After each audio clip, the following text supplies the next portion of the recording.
Yes, people, big up, big up, big up, big up. It's been a very long time since I've done one of these. It's been, I think, 2 years since I've done a stream. And I'm joined here with Wolfie. I'm also joined here with Tobago as well. And I see that we have some messages already. I see Wolfgang obviously here on the panel saying big up. And, yeah, share, like, and subscribe. So what I'm going to ask you guys to do is to share the stream, like the stream as soon as you come in. And then if you're new, you're watching this after the live stream, please remember to subscribe as well. I see Blue Clouds Media is here. Big up to you, Nee. Big up, Blue Clouds. Big up, big up, big up, big up.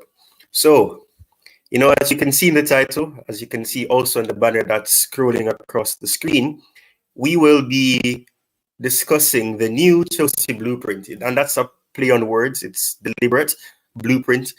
We'll be having an in-depth live discussion on Chelsea FC's recruitment model. We'll be discussing the wage structure. We'll discuss how it has affected the ability of Chelsea signing certain players and what it could mean going forward. So sit back, get comfortable, and we will be right back after this small intermission.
Right. I know that that was longer than than a minute, but let's get straight into the discussion. Let's get straight in. And actually, before I do that, please forgive me. It's been a while since I've done this. I realize that there's a lot of comments that I haven't addressed just yet. So big up Eddie. Big up. Thanks for watching. Thanks for coming in. Big up Blue Clouds once more. Big up. Big up. Big up Garvan. Thank you for joining. Big up Dante. I can't do what coach does, so I'm not even gonna try. But big up Lord Dante, big up, big up, big up. So I'm gonna start with you, Wolfie. I'm not sure if you can see what I have shared here. If you can't, let me know. Let me see if I can Yeah, I zoom can in. see the Todd Boehly quotes. Cool, cool. Yeah, cool. So let's start with what Todd Boehly would have said a couple of days back when he was in an interview with Bloomberg. So I don't know if you want to read it first, if I should read it, but Whatever we you can prefer. start there. I'll read it. Go on. Very few brands have reached the Chelsea have. It means so much to many people. The good news is bad news. When we do well, it's great. When we're not doing well, it's not so great. Our community is going to win. We are not here to win. Oh, we are here to win, sorry. Our perspective is how... There we go, thank you. How do we put something together with real staying power? We've done it with the Dodgers, putting together a team that's very fluid and comes together. That's the first step. Whenever I build a team, it takes time. I feel really good about the pieces we have and the camaraderie the players have and what the future holds. That's quite a lot that you had to say. What do you have to say about that, Wolfie? Rubbish. and the reason why I say this is because, okay, two words there that stick out to me. Community. There is not a single Chelsea supporter out there in the community that is happy with the way things are right now. We won a Champions League 3 years ago, and we're now barely scraping top four. You normally kick on from a Champions League win, not fall down the pecking order. And the thing is, if this is progress, how painful that last season was under Pochettino, and it was painful at times. And I think all the Chelsea fans, we can agree, it was excruciating at times as too. So the 5-0 against Arsenal, for example, it's one of those ones that if this is what you call progress, I have to. What are you aiming for here? What is the objective? I'm happy speaking to yourself. Oh yeah, all right, cool. Thanks. Sorry, Dante. My bad. But yeah, the community thing really stands out. I don't think anyone in the community is happy, if I'm honest. Yeah, that's true. Tobago, you there? Big up. Yeah, can you hear me? You can? Yeah, I can hear you. Crystal clear, crystal clear. Big up, bro. Big up, big up. What's your thoughts? Yeah, man. Yeah, to be honest, I'm on the defense at the same time. I'm on attack, right? In terms of attack, I think this project will need time to work, but at the same time, we don't need time as Chelsea fans. We've been successful for several years, and then we want to be successful again. We can't wait longer and longer for success. So I think they are doing so many things at the same time. They should do things step by step. For example, we're buying so many players at the same time, but there's no pathway, right? So that's the main issue.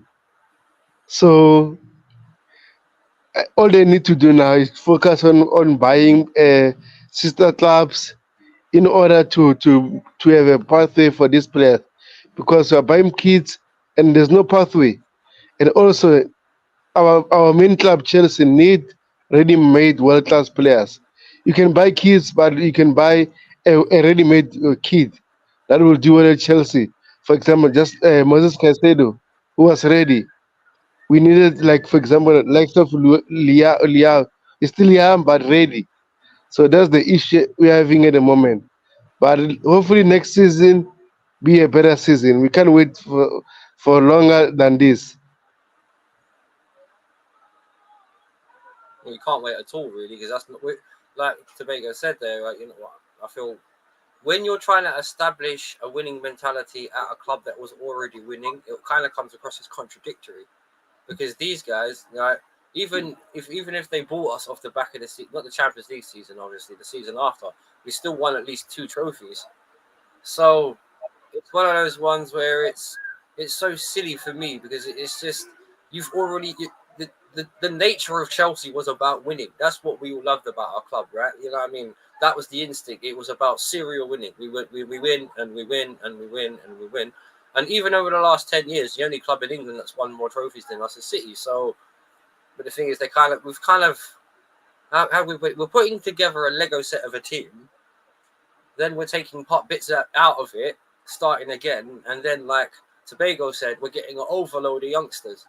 Why are we still buying young players when we've got 15, 16, 17, 18, 19, 20-year-olds that we don't know what we're doing with? Right? And I'll give you an example. Andre Santos. What the hell kind of a season was that for him? Like the season's just gone past. This guy's supposed to be a developing young player, but he couldn't hold down a loan. Went down to Forest, came back. I think he was like with Strasbourg. And then I think that fell through. What are you doing with these guys? And the thing is, if they were to give us an explanation to what the plan actually was, because I don't know if anyone else in the chat knows, but if anyone can actually tell me what the plan is other than buy, recruit, and sell, I'm open to enlightenment. You know what I mean? I'm not right about everything, so it's like, yeah, whatever this is, do explain. I don't know if like Tobago.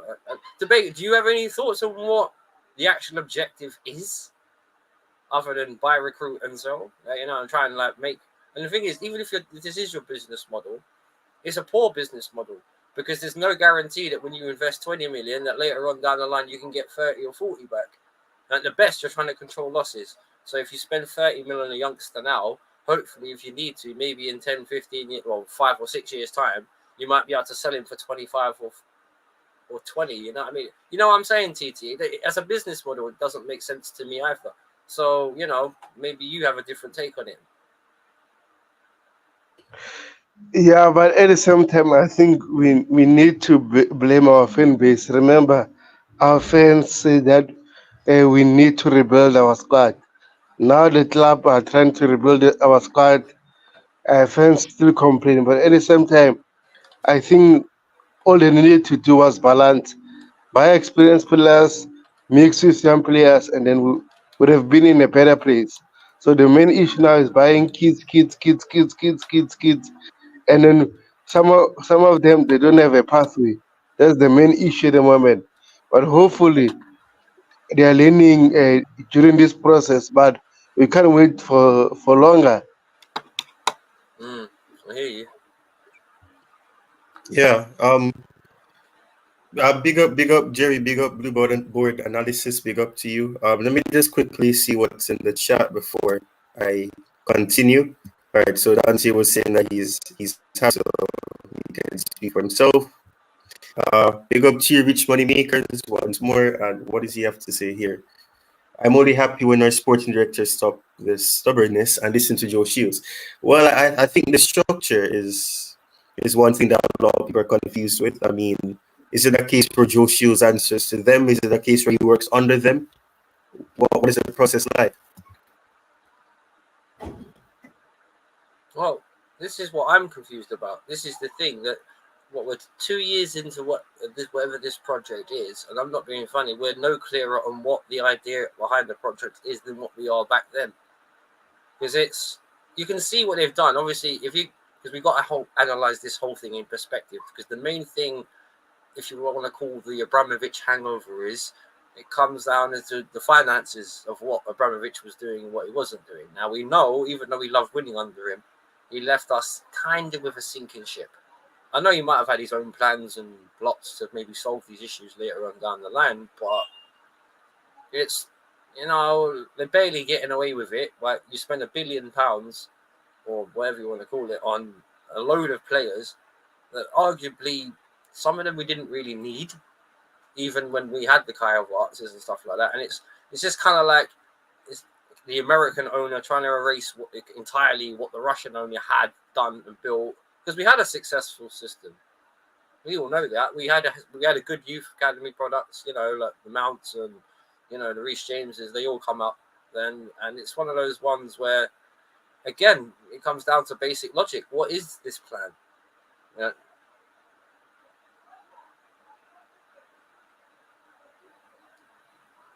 Everyone's gone quiet. Yeah, sorry. I'm having some technical difficulties with my mic, but I want to make it work. I'm gonna quickly, move on to that topic, and then we'll come back to this because it really is a very good discussion to have. We're gonna take a little look back at the fact of the new model, the recruitment model, how it affects the type of players that we could end up signing. Now, Michael Lee says was obviously one where a lot of fans, I'm sure, would have thought that he would end up come to the club for weeks upon weeks. We were here now, we were very close, and that things would be just a small aspect to go before we obviously sign him. So I want to get your thoughts. I know that I would have joined your panel, Wolfie, a couple of days back. We even discussed Michael Dise, but I think this is a topic where it really is somewhat of a benchmark to really explain the fact that with this new structure, with the new wage structure, we will not be signing certain players that we may believe could help the club based on the wages aspect being a stumbling block. So I'm going to read this. So it says, source, this was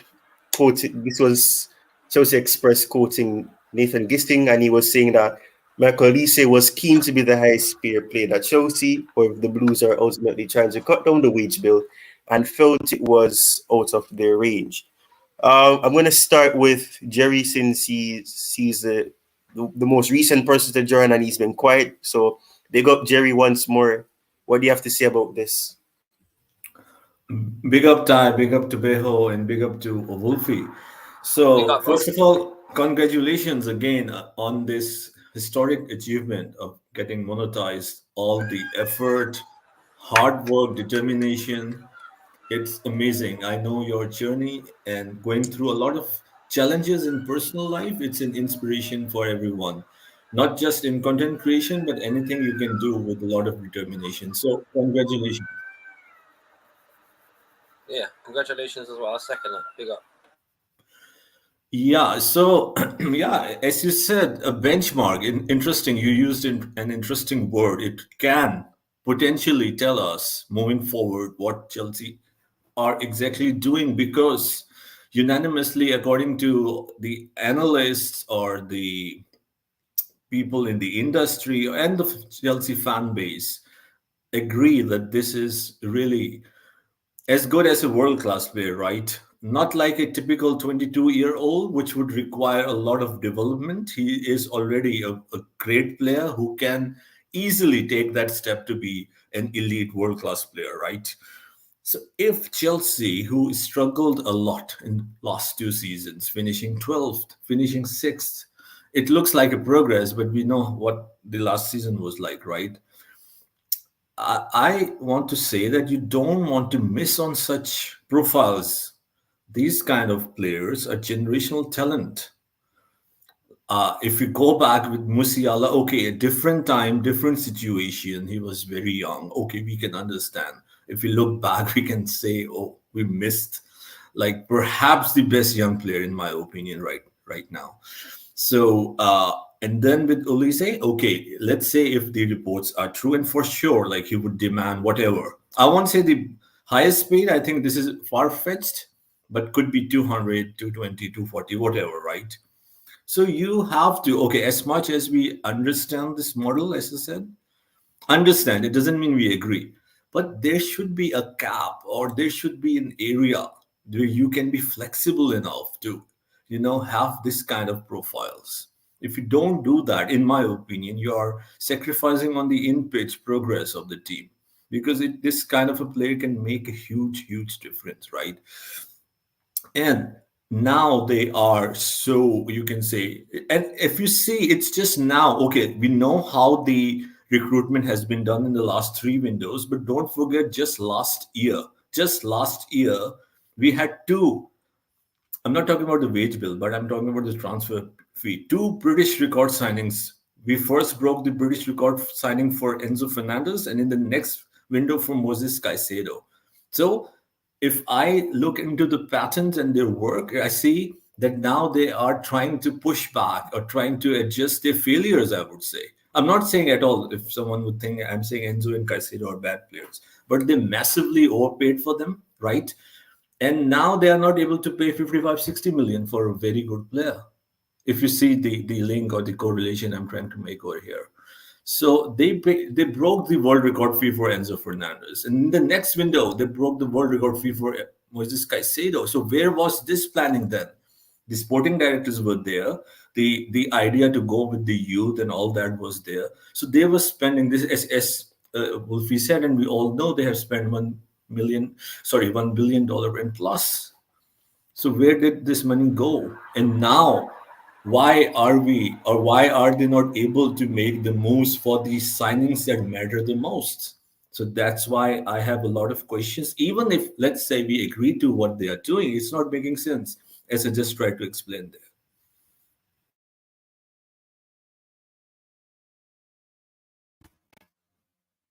Well said, well said, well said.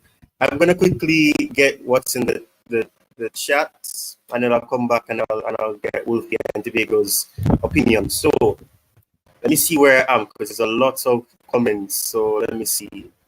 All right, so I'm gonna go with Dante's comment here, where he says managers were a mistake, but the rest is good. We'll judge more in a couple of years. All right, which money makers is saying that he, from his contacts, he's asked with Stanley to come on a YouTube channel, which that's interesting. Which money makers? It's very interesting. And then which money makers is bigging up Wolfie, and saying that the plan is clear. Yeah, Blue Clouds Media is saying it's okay. Right. All right, so Kim Soo, big up to you, Kim Soo, big up, Kim Soo, big up to you, Kim Soo. Thanks for joining. Dante is asking, he's trying to, he really is trying to bring that H nature over here as well. I'm sure you know when my birthday is, Dante. But for those who don't know, my birthday is on June 28th, so it's very soon, very, very soon. And big up to Liam Lane. Wait, Big up how to old will you be? Wait, how old will you be on your birthday? All right, that's too much questions now. That's too Nah, much. come on, old man, innit? Come on, old man. I'm not going to innit? disclose that. This, you know what? This stream has to get to 1,000 views before I reveal my age. But big up to you, Liam Lane. Thank you for joining. Thank you for taking the time. It's very good to see you. It brings a smile to my face to see you in the chat. I really am happy to see you over here. Big up to you, Liam Lane. Big up. Yeah. So Dante's obviously beginning of Kim Soo, and I think that is about it. Wolfgang Division, which is Wolfie on the panel, is saying to smash the like. So you got the smash the like. Big up for that as well. Much respect. So Wolfie, you're just below me on the panel. So I'm gonna go with you. What's your thought on this whole situation? And do you agree with what Jerry said about this structure really showing what the future would be like in the coming years? Well, okay. We'll analyze the structure as Jerry put it. Big up, by the way, Jerry. Nice to meet you. And Diego as well. But one thing I will say, the structure is unusual because if your basis on developing young players to become world-class players, then you need a pathway. This is the for the first team. And the thing is, with the Elise thing staying on point, I'm glad we didn't sign him. Now I know a lot of Chelsea fans are upset, but I remember what this brother did last season to us. So in terms of when he was supposed to join us last season, and maybe he was flirting with us with the idea of getting a brand new contract at Crystal Palace, which is what he did, which they could ask more money for him. Now, in the actual signing itself, is he worth 220 grand a week off of a back end of one season? Well, let's be honest, Crystal Palace surprised everyone with how good they played. But let's be honest, no one saw that coming with Palace, with Eze and Elise and how they all No, it's true. Let's be honest, because under Hodgson, you never thought they had it in them. And I've never been a guy that you sign lots and lots a guy on 220 grand a week. That's That's more than what Enzo Fernando gets, and he's a World Cup winner. And even if you do sign him, then you have the Enzo Fernandezes and you have the Moises Cancedos. One's a World Cup winner. Hang on a minute, I'm just as good as this guy. Why do I not get 220 grand a week? And like Tyrone said a minute ago, they're trying to cut the wage bill down, not make it go up. And I'm not being funny. This guy's always been a bit of a tease to us anyway. So I'm not really keen on this guy. But in terms of the actual structure, I want to see a structure with the players that we've got already. We're signing more 20-year-olds. We're signing more 18-year-olds, 16-year-olds. We activated Thingy's release clause from Barcelona today, apparently. Was it 18 million? Like, if we're just barely scraping FFP or PRS, or whatever it's called nowadays, why are we now spending 20 million on a player here, 20 million on a player there? Don't do that. You've got a basis, because we've all got the players that we got. Broja coming back, Detro Fofana coming back, Andros Santos coming back. We've got Concedi that's still there, supposed to be the next Italian midfielder. You know what I mean? What's happening with the players that are there and you're adding more? I appreciate that, but apparently collecting youngsters is something this director of football, whatever you want to call him, is keen on doing. And it makes no sense. Because half of the players that you're recruiting back off loan anyway that you had at the club already are already playing in the Premier League, or at least were. Santos would have been playing in the Premier League if he was playing for Forest. Detro Fofana was playing for Burnley and not having a too bad season. Where does he fit into all this now that he's come back off loan? Is he going to be happy just to be loaned out again, or what? Like, you know what I mean? And I'm not being funny. I may be speaking only for myself, but I think with Detro Fofana, Elise, and Mudryk and all the rest of them, that's too much. You create an overload. Why would you deliberately create an overload? Because we've got Sterling people are not keen on. Get rid of him first. See how much you can make back from him. Why take all these risks? And apparently we sold a hotel to one of the in companies in Blueco to cover off our financial deficit. Why are you then making these sort of stupid signings if you only barely got away with it with the skin of your teeth? 20 million, that goes down as a loss if we don't recoup anything less than 20 million for this boy later on. And you're not guaranteed that. That's impossible. Yeah, just to add what Wolf says, right? I agree with him. As much as I wanted Olise at Chelsea, but at the same time, we don't need to give him 200 or 220k just for the sake he asked for it. I think he should get what other players are getting at Chelsea. Then he needs to earn his place or do well and perform well to earn 220k at Chelsea. We can't do that. For example, if Olise get 220k, what about Cole Palmer who had a fantastic season? What about Nkunku's getting 190k? What about Moses Caicedo? What about Enzo? What about Jackson? Jackson is less Wesley than 100. Fofana. Look at Wesley Fofana. Don't forget about him. Don't forget about Yes. Wesley, the £200,000 a week man that hasn't played football Yes. in 2 years. Exactly. So that's the issue. As much as I want Olise, I don't think we needed to overpay in terms of wages. Yes, we unfortunately Bayern got a good talent. Good luck for them, but at the same time, with or without Olise, will still be Chelsea. Yeah, Tobago, as you said that, is there anything else that you want to say about that? Expand on that, because you were agreeing with Wolfie, and like I wanted to get your thoughts. Wolfie gave his thoughts. You're not gonna just get away with just agreeing with it. You have to give your full thoughts as well. Yeah, man. My thought is just that as much as I wanted Olise, we don't need to give him what he wanted 220k wages. I don't think it's worth it. And also, I mentioned it. If you don't sign any winger at Chelsea at the moment, we still have Andre. I mean, it's not Andre. Angelo, Omar Hutchinson, Noni. They're still there. Next season we'll have Kendrick Myers and William Ostavio. So, what is the pathway for these players? Are we going to overload of right wingers? I don't think that will work as much as we are not having more clubs at the moment. Let's say if we had maybe 5 clubs that are owned by Chelsea, we'll say, okay, send them and they'll have a pathway. But now they don't have a pathway. So what should we do? Well, today, what do Yeah, you think is going to happen with Fofana? Can I ask? Which one, Datro or Wesley Fofana? No, that's right. Man, to be honest, I think this kid deserves to stay at Chelsea. But at the same time, I'm not part of the recruitment team. I can't tell what they're playing, but hopefully he comes for preseason. But I don't think so. I remember his last quote about Chelsea. He said that they don't want him there, something like that. I don't know what happened, to be honest. So hopefully he comes for preseason and then see what he can offer us. yeah. Quickly, I agree with what you guys have said, to some extent. I just I want to expand on this. And by the way, I have to thank Jerry for sourcing some of these items that I'm sharing.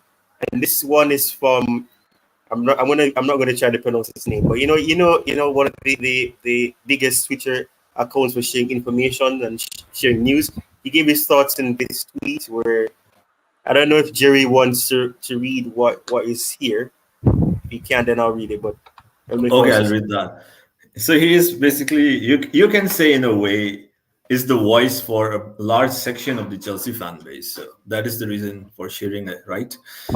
So he says, the dear PYS, we have lost out on a borderline. I mean, he's referring to Michael Olise, right?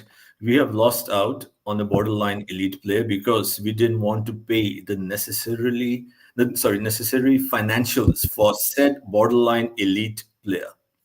If you think he isn't, then you are just coping.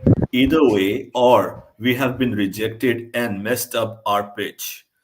Either way, he's using either a lot. It's a shambles for all involved above. Absolutely not happy. And of course, because the Chelsea fan base follows him, listens to him, share his opinion.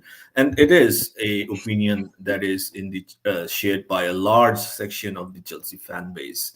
So yeah, that's what he is. And I would say a lot of Chelsea fan base are saying. But I want to add to this, right? I, as much as I follow Pies on Twitter for news, but most of his outrage are funny because most of them they backfire from what he said. I remember he was complaining about Cole Palmer, those kind of players, and then they turned out to be good players at Chelsea. So missing on Olise is not the end of the world. We missed out on Aguero, Robinho, Cavani. I can name more. We missed out on top players at Chelsea under Roman Ibrahimovic. So at the end of the day, missing out on a player is not end of the world. We need to move on and find another target. And this is what they do. They always have alternative to every position they want. So I won't be worried about Olise while there's other alternative at the moment. Well, we got enough right wingers at the club anyway. Right, we got Mudryk, we got Angelo, who's coming. I'm not sure if he's arrived at or the end of the fully end of the season or he's there now already. I'm not sure. We've got Sterling, we've got Madueke, we got so many people. We got Jackson that can play that. Even Nkuku can play left and right. I think even Nkuku's position naturally is on the right. I think TT might be able to help you more because I think he played more there. Yeah, he can play as a 10 or also on the right. He's very versatile. On the right. So you already have maybe 6 or 7 people, and not even the people that come back from loan. Detro Fofana can play there. Even Broja can play on the right. So it's kind of like, what's this? Considering we need a left back, because I'm not being funny, even if we can make use of Kukurea, I don't think there's any single one of us that rely on Ben Chilwell, right? So Yeah, Ben Chilwell needs to be sold. Right, and I'm not being funny. One thing about it is as well, our midfield. Look at our midfield. Connor, Enzo, and Moises Cancedo were not our only midfielders, but they're the only midfielders we had last season to play, next to Chuamaka, Uchuameki, And who else? Canceli when they brought him back when they didn't even use him. And Lavia, he still doesn't even start in a match. What's going on? Like, come on, like. Part of our problem last season wasn't the fact we had crap players. It was the fact of the first part of last season. It was like, I don't know, exit on an injury hospital. How many players, boys, did we have last season at the beginning of it and were out for 5 months at least? Wesley Fofana, Chalobah, Reece James, Chilwell, and Cuckoo. Who else? I'm missing one. Yeah, and Lavia. Thank you, Kimzo. That's it. The other one, Lavia. They all got injured in pre-season, and then basically we had to wait until Christmas to see any of them. What's going on? We know Gusto is not our first choice right back. You know Cucurella is not our first, but these are the guys we were forced to rely on because the main stars haven't been fit for Chelsea this year, and that's also down to the board as well. What are they doing, or what was Poch doing that continuously injures these guys? There's so many, you know what, over a right winger, there's so many actual, and TT knows what I'm talking about in terms of the depth, because there's so more actually problems at Chelsea more than there are right wing right now. There really are.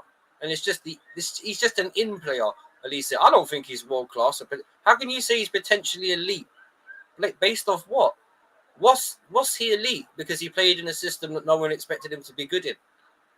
Under Klasner. And by the way, I want to see how good Crystal Palace do at the beginning of next season, because they're not going to be a surprise. That's the thing. That's the kind of, well, normally when you get a team that play that well, that good for a little while, it's always good at the beginning of a season because then you can carry your momentum. The fact they did it at the back end of the season, practically when it made no difference, and then, all right, this is Glasner's system. This is how he's going to set up next season. Gives us 3 months to prepare for it.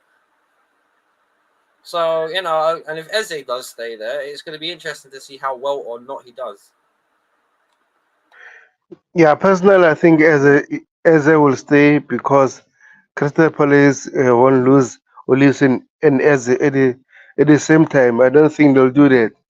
Since they're going to sell Olise, they'll have enough money to keep Eze, even give him a contract, those kind of things, or promise him that they'll sell him next season. But in terms of Chelsea, I think that we need to do in the following season, as much as we don't know what Enzo Maresca will do at Chelsea, but if we keep our our best players or most of our players fit, I think we'll do well this season. This is the main thing. I think last season the reason why we drew many games or lost them was because of most of our players were out of injury, even long-term injuries. So that's the issue we had last season. But if next season we avoid that, I think we'll have a better season that we had last season. Yeah, that's true. That's true. That's true. Yeah, you guys are having a very good discussion. I mean, it really makes you have to think about the things that have happened since the tenure of the new owners. I see Wolfie is rearing the goats. No. I've just got a question for everyone, and just only a question. What about Lukaku? Oh Because gosh. no. Wait. This is an interesting question. Because one thing about it, right? We've got a dilemma financially with him because he's on mega wages. We need to get rid of him before we can. Because I'm not being funny. If we somehow get rid of him, we've got a massive leak, if you want, plugged next to Wesley Fofana, because I think Wesley Fofana and Romelu Lukaku, I think, are the two highest earners at Chelsea, I believe, at the moment. So, and they definitely don't fit, you know, the Todd Boehly wage structure. They were Abramovich signings.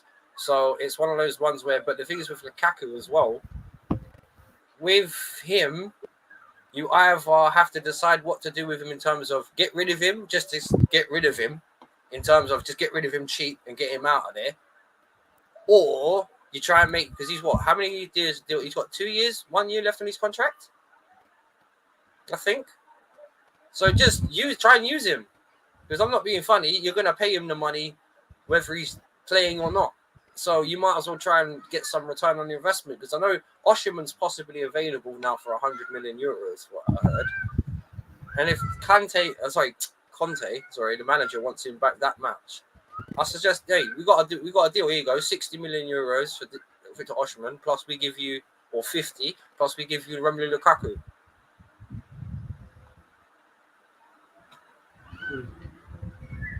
Does anybody want to respond to what Wolfie just said? Well, I think it's a deal worth trying to strike. Why not? You want to get rid of one problem and solve the other one. And I'm not being funny. Victor Osimhen was kind of the level of striker we were promised. Because I'm not being funny. You got to buy some talent at some point, ready-made. Like Tobago said earlier, you know what I mean? You can't just expect to win when you're continuously restocking at 18, 19. You can't do it. You're just doing the same thing. It's the definition of insanity. You're just repeating the cycle. But at least say elite, nah. Nah. And I'm not being, another thing, right? That's a Bayern Munich problem now, right? Look at the wingers they've got. They've got Coman, Gnabry, Leroy Sané. They got Elise now, and who else can play out wide for them? Don't forget Musiala. And Musiala as well. Why don't we try and buy someone like Gnabry off them? If you want to talk about a right winger, right, one of them, or Leroy Sané, he can play good on the right. He did for City and Bayern at times. Why not? Right, I'm not being funny. If this is all about keeping, go for deals that are potentially, because I'm not being funny. Wasn't there something about at the beginning of near the beginning of the Euro, something Gnabry could be available for something like 40 million euros? Because Bayern just want to get rid of him. So yeah, I'll take Gnabry for 40 M's. With anyone else, he's far better than what anyone like Madueke or Mudryk. I'll take. Would anyone else say no to Gnabry? Anybody want to Look, respond? I like Gnabry, but the main issue is that at the moment he's having injuries over and over again. Look at last season under Thomas Tuchel. Yes, he had injuries, especially when they needed him most of the time. So I don't think he's a reliable player to have at Chelsea. No, but he can work a And deal then, somehow. You know what I mean? Like, work it. But be yeah, clever. You're supposed to be clever businessmen. Be clever businessmen. You know what I mean? You understand the line I'm going at? yeah, I agree with you, but at the same time, we need to avoid to buy those kind of players anymore. Look at Wesley Fofana. I know most of us wanted him, but at the same time, we were so scared about his injury record at Leicester City. Look what happened to Chelsea last season. If they didn't even play one game, and he's on a 200k per week, it's annoying. So what about Sane? Big up Kimso for saying it as well. I'd take Sane. That would be the one out of all of them I would take if I could have a choice, because apparently they want to get rid of him as well. And I'm not. He's hardly finished. What is he? 26, 27? Hardly finished. And he's a world class. He's a world class player. Let's be honest. He's a world class player. As wingers go, he's pretty much as good as they come. Really. He's not of this. Maybe Vinicius Junior is probably the best out and out winger, but he's not of that ilk. But he's probably a couple of levels below that. So because he can take on men. He's been there. Champions League, been there, done it. Won titles, you know. Yeah, I know. I hear you, Kimso. But you know, I mean, what I'm saying is, if these guys, these Todd Brogies and them that are supposed to be businessmen, work a bit of magic, because that's the slap in the face that we gave to FFP when they signed on everyone on 8-year deals. That's why we were able to spend the two lots of 100 million that Blue down at the bottom there was talking about how we had with these ridiculous, like, over the top signings, and then very little balance or anything to show for it later on. You know what I mean, lad? So yeah, and I believe wasn't Sane there when Mascara was teaching there or coaching there? Sorry, I always call him Mascara because I just teased, but no, I'm pretty certain Sane was there when he was there. So you know, just saying. I prefer Sane as well. No, you're making sense, and that's the dilemma. Whatever you're saying is great, a very good analysis. But this is why this structure is complex. We don't understand what they want to do, right?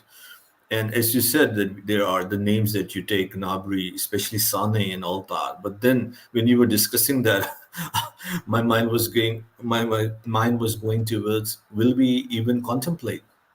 I mean, the board going for such profiles, even if the wage can be, managed. But he's 28, right? Well, hang on. You Which could is very young. justify that. You could justify that wage more for Sane though than you could for Elise. I think we'd all agree. Correct, correct. But then again, see how funny it is. Then again, he's 28, which perhaps I don't know if they would like to tap at this profile. So this is my criticism is that they are super rigid, apparently with their model. It's good to have a plan. The positive thing is that they are clear at least. The worst thing is that you don't know what you're doing. At least they know what they're doing. Perhaps it's not the best thing they are doing, at least for But the in-pitch success for the game. Yes, for sustainability and finance, it's very good. Yeah, Tobeho, go but ahead. but Jerry, you can agree that if we have a good structure in terms of how we set up our tech, we'll still do more like we did last season. I don't think last season our takers did really bad. They've done well, but we needed more as Chelsea fans. So I don't think we're too far from getting there. As long as we keep our players fit, I think we'll do good. For example, if we have Nkunku who got experience, if Sterling come to party next season, we'll never know. Mudri getting better, Noni getting better, Cole Palmer just getting more better, producing what he's doing. I don't think our tech is that bad at the moment. So now I think what we need to do now at the moment, to be honest, if I was recruitment team, I would just wait now until we sign players. Let's go to the preseason. Let's assess our players that what we need to do, where we need to add because we like Wolfie say, we can't keep on adding players for the sake of it. We need to stop now. We need to stop and relax. Then the coach will give an input. These players are not part of my plan. These players are part of my plan. Then we need to load them or sell them. Now we can just keep on buying for the sake of buying. I'm tired, man. Well, Tobeho, I mean, what you said, in my opinion, is presenting a best case scenario of how the next season will be. I'm just saying, right? I think it will be challenging. Of course, as fans, I think all of us would want to win the Premier League, right? For sure. But will it be a better season from this one? Maybe, but I still will have questions because of course it makes sense what you said. If the players are, and the injury issues are resolved to a greater extent, of course it can't be perfect. But then again, we have to understand that the players will have to, again, the young players adapt, integrate into a very different playing style of Enzo Maresca, which is completely different to that of Poch. Can this happen? Sure, but generally in the league and with all young players, it could be challenging. And don't forget, with all due respect, Enzo Maresca will also experience his first time as a head coach in Premier League with Chelsea Football Club, a huge club, with the expectation of the fans, the media, and everything. So it's a huge question mark, I would say. Well, the thing Mascara's got a problem with is the fact that when he went down to the Championship, when he was with Leicester, he had. Okay, I know this is mad, but when you actually look at Leicester's run under him, they were mad blowing everyone away at the beginning of the season, and then by the end of it, they would accumulate 13 defeats, and they had by far one of the strongest squads in the Championship, and I mean by a country because they didn't lose that many players. They lost one or two, like Madison when they went down. But when they're making 40 ends off Madison, they had enough parachute money where they could keep guys like Vardy and stuff like that. So, you know what I mean? Like they were quite well equipped to handle the Championship. And when you look at how badly they ended the season, and they were ending poorly because they were flying at the beginning of it, coughing and at best at the end of it. Man, I just hope. Yeah, please go ahead. No, I was just hoping it's not one of those guys. It's a Graham Potter Mark II. Because I'm not being funny. This is the reason why we preferred like proven coaches, because they know what to do. Even if they don't necessarily please everybody. That's why we don't like yes men. We like the Mourinhos, we like the Contes, we like the Tuchels, because they've got their own mind and brain and how they do things, and they're tactical. You know what I mean? And that's the one thing about it is, and I believe player recruitment is one aspect, but player management is a different kind of aspect. And I'm not being funny. Yes, the recruitment is good if we were looking to build for the future, which ain't a bad thing. But in terms of the managing the players that you have already, it's looking shaky.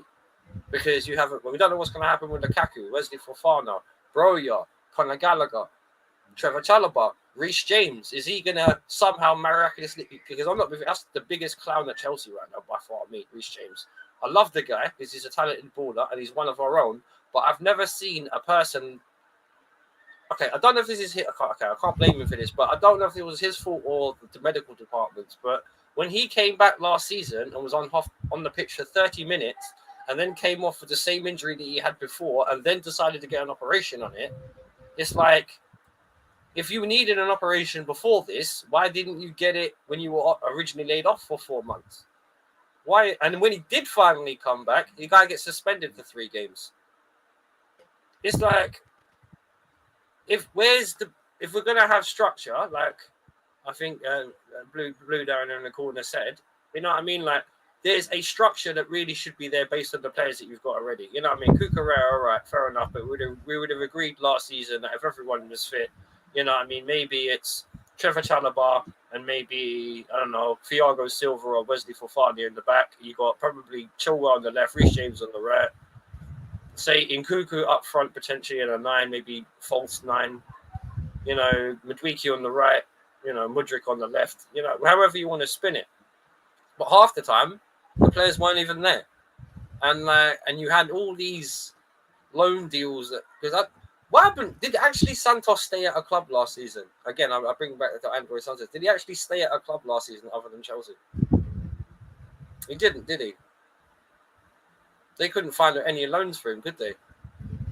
Santos went to Strasbourg. But then he came back. Did that break apart like he did at Forest, or did he stay there for the whole 6 months? No, he had to stay at Forest for the whole season, but since he was not playing, they recalled him and loaned him to Strasbourg. Yeah, I hear you. Richie, the moneymaker there, he's just made a great point. Leicester struggled after losing Casady. That's right. And I think that's one of the reasons why they got people like Mascara in to coach. Because they saw that. And the thing is, even we saw that Casady had talent last season, but then we didn't play him. Same thing with Mudryk. It's not like he's been that bad when he plays. It's just we don't really play him that much. Because there are players at Chelsea that are underplayed.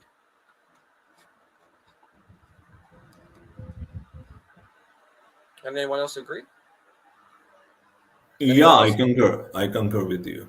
Because I think there are, well, Casady should have played more. Chuameka, another one who was injured all the last season as well. If he's not going to be part of this team, loan him out or sell him. Because I'm not being funny. Chuameka, as much as he done okay when he played last season, I still don't know why that guy's there. So yeah, I mean, as we are discussing, we are trying to make sense, but you see, it's not going in any direction. It's not structured. There is no coherence in this plan. As I said earlier, like why spend then so much money, and then now you are not even able to spend. You can, I mean, you are able to spend, but you don't want to spend. So, was the initial part of the planning off? Was it more optimistic, or is the PSR, the FFP, stopping them for moving for such profiles? You see, there's so many question marks, so many permutations. So we have to see. But one thing is for sure, in my opinion, that we will go for the young players, and this is their approach, and I believe they will stick to it. There might be an exception, but I don't see it in the near future, or at least in this transfer window. Yeah, But sorry. Yeah, go on, Tobago. I want us to get back on track because we've diverted for some time now, and also I want to welcome Bobby in properly. So finish what you got to say, Tobago, but we have to get back on track. We've diverted for almost 15 minutes. Yeah, I appreciate it. I just want to say this. We all can agree that these players, to be honest, they are not bad players. If they have a good structure, good system, I think they'll do well. Look at those games we played against Manchester City, 4-4, 1-1 game. Yes, we didn't win them, but you saw players fighting against West Ham at home, winning 5-0. You saw character there. Against Everton, winning 6-0. Against Manchester United, winning 4-3. Clearly, these players, they're not bad players. All we need to do is a good structure and a good philosophy, then they'll do good. That's my take. Thank you, Kitai. Yeah, thank you for that. So, Bobby, the legendary Bobby, appreciate you finding time to come on. Big up to you, Bobby. You know how much respect I have for you. Thanks for joining. Yeah, big up, guys. Big up, guys. I thought I'll just jump in. I can't stay for a long time, but what's the topic? Yeah, so the topic, we're discussing the blueprint. We're looking at the recruitment model. We're looking at the fact the wage structure has changed. We Mm. would have touched on the fact that Olisi, for example, we didn't end up signing him because of the wages, and we don't want to interrupt the wage bill. So I'm going to give you the opportunity to give your 2 cents, seeing as you said you can't be on for long, but I appreciate you finding the time to come on. Yeah, I mean, for me, it's very clear what is happening at Chelsea. Football isn't played in a certain myopic way. Sometimes people think, oh, it has to be done like this. And, when Roman was around, we bought the marquee players. They're the people to take you to the promised land. Yes and no. Yes, for back then. No, because football's changing. The regulation created by PSR and FFP has seen to it that the days of the £100 million plus player, massive wages, is slowly but surely grinding to a halt. They're trying to push football clubs back to the time where they grew their own players. Some of us were old enough to remember some of that time, pre the first £1 million player, Trevor Francis, after which everything just started to go up and up and up and up and up, wages and prices of players. Now they are by default, because a lot of this was just designed to target Chelsea, by default, they are creating a situation where clubs are now having to be careful what they spend because the 70% of your revenue, which kicked in this summer, has started. And next summer, the algorithm based on the lowest earning club, which will create a wage cap, will kick in as well for the PSR. So Chelsea are just stealing a march on everybody. And everybody invariably is going to be copying Chelsea. Some of them already have started. The reason being that Chelsea is behaving in this way is that they have had to build the club again from the bottom up. Tear everything down, rip up the script, and start from the very, very, very beginning, which is what they're doing. Now, that was forced upon us. We tend to forget, conveniently in some cases, that this was a situation that the government created for Chelsea, not necessarily a situation that Chelsea, particularly Mr. Abramovich, created for himself. But we are where we are. We are in a situation, I think, of immense privilege, even if we still don't care to see it, and a lot of intelligence. The people that came in, they looked at all the regulation and played the game within the boundaries to the benefit of the club. They've bought and spent on the players that they desperately needed. Now they're in a position where they're not really desperate to get anybody, and the position is to sell excess players rather than um, focus on buy in order to build the team. However, when you're building a team from youngsters, it takes time. I don't know why people think because these boys are developing, these are perhaps one of the most, one of, some of the best young talents in the world. And I don't know why people think because they're developing that, oh, it's not going to work. Oh, Chelsea, they don't know what they're doing. And all these sort of panic stations situation. Look, I've seen a team built from youth. Chelsea do this. If you look at their history, this is how Chelsea have always built great teams, right up until Abramovich came, and then that changed. That was a period of time where it changed, and we went down the marquee route. But Chelsea's greatest successes in their history was largely based on building up players then from their own locality. Now, at least when you're building up young players, you have the pick of the entire globe. So you can go to South America and get players, go to Spain, go to wherever and pick up these youngsters. All you now have to do is be patient. A lot of them have had 1 year in the Premier League, those of them that were fit enough, and that was hold them well for the next season. Now, next season, Chelsea's challenge is to keep themselves fit. This was the Achilles heel of the club last season. No fitness. Now that we are hopefully getting all these fit players back, as we showed what we could do with fit players coming back towards the end of the season last season, I believe that a lot of people are going to be very, very, very surprised by this project. I heard someone saying something about Casaday, somebody saying something about Chukwemeka and all that. Chukwemeka is an exceptional player. What hampered his season last season was injury, nothing more, nothing less. Casaday is a youngster. He came back into the team to try and help the team. I don't know why um, Pochettino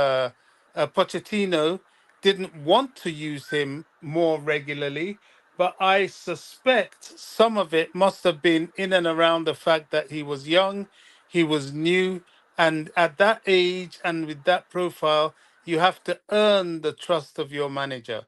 Now, whether that's right or whether that's wrong, I don't know. But one thing's for sure, Maresca knows him well, and I wouldn't be surprised if he's part of the rotation of the midfield under Maresca. And speaking of rotation, in modern football, you can never be a successful team without squad depth, strength in depth, without having the capacity to rotate, because these players play so much football, international football. We saw how after the internationals, the Chelsea team in last season, regardless of all the injuries, would always suffer because they never had the opportunity to properly rest the midfielders. Look, I think this is a great project. It's a risk, but these are some of the richest and perhaps the most intelligent financial brains in the world running this club. They did not make their money by being afraid or by doing the things that everybody else did. They made their money by taking calculated risks and going where most people would have been afraid to go. I always use this adage: brave men go where angels fear to tread. That's the recipe that made these people very rich, and they and made a lot of their businesses successful. So we need to just calm down, wait, watch, and see, and be patient. We've gone through a lot of the pain, in my opinion, which was last season. Keep fit, and I think a lot of us are going to be terribly, seriously surprised this season.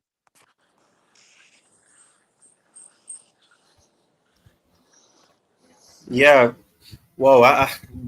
Bobby, you said a lot of things, and all of it was spot on. It aligns well with some of what you just said, especially the last part aligns well with what Kim was saying a couple minutes back. Well, it's been half an hour since he said this, and there's been a lot of comments, and I do apologize, guys. I've learned something from coach. You can't read all the comments, but I can't bring up all the comments, but I've been looking at the chat and it's been blowing up. And also, before we continue, I have to make this little small announcement.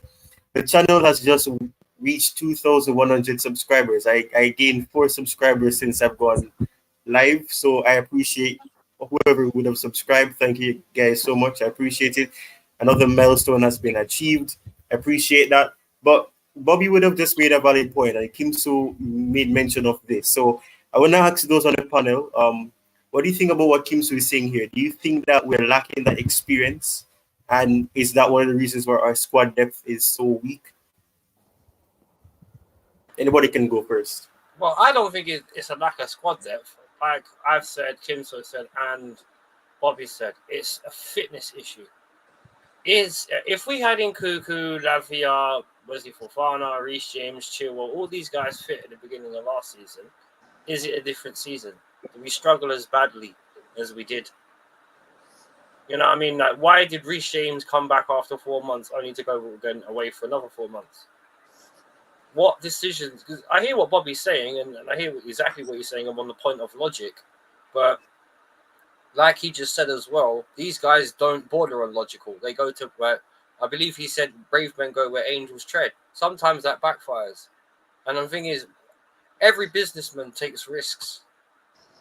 Now, I understand on Kim So's point that you need experience. And I also understand what Bobby said about building a team where you let them gain experience together, the collective over the individual.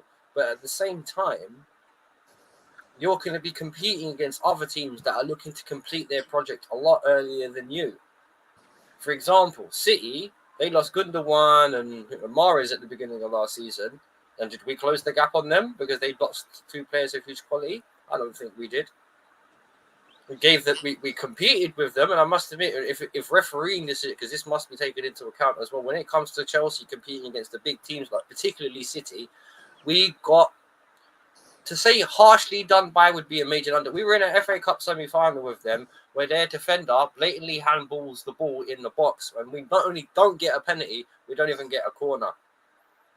So I agree, patience needs to be coming, but as again, like I said about the squad depth, I think we have depth if the management of the players that are there already is better. And even if we continue to sign young players, you can still sign maybe a 25-year-old and 26-year-old to add more experience to a team that maybe is lacking in, because obviously players have IQ. They're going to be good at certain things. They're going to be like look at Declan Rice and how he helped the Arsenal midfield where they missed Partey so much. He was the guy putting out fires in front of their back four. He was the guy bringing the ball out of defense. You know what I mean? No one really did that for us. Enzo can, but we sometimes don't use him like the deep line playmaker like Argentina do. He's further up the pitch, under Poch, or was. So it's interesting how Enzo, the manager, deals with that and how he structures that midfield, because does the midfield stay the same? Does Conor Gallagher get sold? There's still a lot of questions that, even if there is a plan behind the overall scheme of things and we're not aware of every detail, the outward structure of it still appears erratic. Would anyone else? Yeah, I just want to add yeah. something to that, which is interesting. You see, we can't get away from the fact, we're talking about experience and so on. Well, the first, it wasn't exactly a purchase, but it was an acquisition. The first acquisition this summer is a 26-year-old who's going to be 27 shortly around the time the new season starts. So that's experience. A lot of our so-called experienced players that were earmarked to help this project, they were all injured last season. Ben Chilwell, Reece James, and Nkunku. That's more than enough. And of course, Raheem Sterling was an absolute letdown. Apart from Thiago Silva, who really stood up to be counted, but clearly needed to step down at his age of at the ripe old age of 39. I think we have enough experience. Look, all these teams that we're talking about, first of all, I don't talk about Man City because come September, when they will finally be forced to hear their 115 charges, after trying to smokescreen everybody by pretending that they can take the Premier League to court and try to hoodwink us into removing some of the legitimacy of those charges. Good move, intelligent lawyers, but it ain't going to work. I think they're going to face a penalty, and rightly should face a penalty that has never been seen in football before, for blatant, fraudulent bookkeeping. So I don't include them. Every other team, Man United, struggling to get rid of the high earners and some of the older players in their squad. Apart from Arsenal, everybody else has this problem. Even Arsenal are looking to bring down their wage bill because of regulation and PSR. So Chelsea are very, very much ahead of the curve in there. Now, the one thing I'll give people is that, yeah, what they're doing, it hasn't really been done before. So it's new, and everybody's concerned because they haven't seen it. We've got this new coach that even I, as positive as I am about Chelsea, I'm like, okay, let's see how this one's going to work. I'm actually quite intrigued at the sheer brass neck bravery of bringing this untested man to come and manage, or rather coach, one of the biggest clubs in the world. It's going to be interesting. It's an interesting ride. But what I will say, although this was an entirely different era, I was privy as a young child to see a Chelsea team created from their youngsters. From, it wasn't called the academy in those days, it was a youth team. We had people like Tommy Langley, 18-year-old captain Ray Wilkins. Hmm. 18, he was the captain of the team. We had Gary Locke. We had uh, b- um, Ray Wilkins' brother. I've forgotten his first. Graham Wilkins. They were all at one point. The average age, the oldest player in the team was 21 years old. That team came up from Division Two back to Division One and finished third in the league. They would have probably gone on to win the league. I believe they would, but for the fact that Chelsea ran into some financial issues back then and had to sell people like Ray Wilkins, and Gary Locke and so on. So we have had this before. We've built from the grassroots of the infancy of our academy before. In fact, lest we forget, when we won the Champions League, it was after being facing a transfer ban where we had to use a large majority of our academy in the team. And a lot of those boys that took us to the second Champions League glory came from the academy. So this has always been the Chelsea way. You know, we need to have faith, and we need to not fear too much as to where things are going, because a lot of the people that we think are stable and are running this ship that is impregnable and all that, they're on the last stations of their success. Certainly Man City. If Man City get away with this, football will just implode. They have to face punishment for 115 charges, which they've avoided answering for 2 years, playing gymnastics with the legal system. I mean, I don't see how anybody can reckon with that fraudulent club. It's a fraudulent club, and I have no time for Man City. The others, well, they've done what they've done, but they are also in a position where they have to rip up the current form book and rebuild again. Newcastle is even looking at itself. They have to sell players to so as not to fall foul of FFP. We've seen what's happened to Aston Villa. Even though they've got to the Champions League, they need to sell players in order as not to fall foul of PSR as well.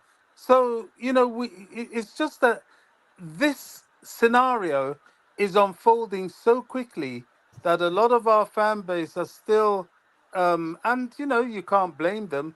They're still thinking in the old way. Oh, buy a club, buy a superstar player, win the league. Those days are truly coming to an end, and you must create in order to succeed. That's why if those can, if some people are able to listen to the Boehly interview that he gave recently without any bias, because I noticed there's a lot of negative bias about him. He speaks about the plan, in a very gentle way. He's trying to tell people exactly what they are doing and that they're on track for what they're doing. But it takes time to build success. And this is what they're doing, building success. Let me tell you, they make no money until the club is successful. They know that. We know that. The whole world of football knows that. That's why everybody comes against us so hard. Yeah, Big yeah, up, big up. that was well said. Well said. I would like to welcome JC. I think JC was one that was trying to say something a while ago. Big up JC. Thank you for joining. Thank you for joining. Yeah, big up time. I hope your great grandmother is doing well. Best wishes for her, first of all, and uh, also big up to Bobby, because he put. I have to admit, like, I have to admire his instincts to understand what is going on. It's not only spot on, but it's impressive, because Bobby is not an accountant, but he is understanding what's going on. And like without being like too deep into finance and all that, but the conclusions he's making are spot on. And maybe to add it and then to explain in layman languages what's the finances, why they show it, what's happening, and then also to link it with the experience question very quickly. See, the problem with PSR in the recent past was like the bigger clubs were getting bigger and bigger and bigger. Their revenues were growing, and the rules said as long as you are profitable, you can spend as much as you want, which meant that the richer clubs becoming more and more and more rich, and the poorer clubs are just standing behind. And the richer clubs can continue to pay more and more and more, whereas the smaller clubs, so-called smaller clubs, they are handicapped with that. So the PSR is changing next year. You are not limited to the profit rule. You are limited to your sales revenue. It's one and the same thing, but with a small change. And what is the change is, like, you can be having endless amount of revenue. You can be the largest earning club in Europe, but then there is a cap. And cap is, I think, 2 times the revenue of the lowest earning club in the league or something like that. So it is a leveler, which means you can spend up to a limit. Everybody is more or less same.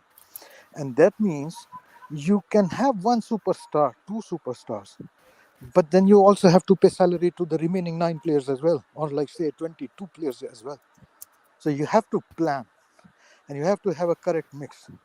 You can have an experienced player. I mean, Chelsea bought Tosin, which is like an experienced guy.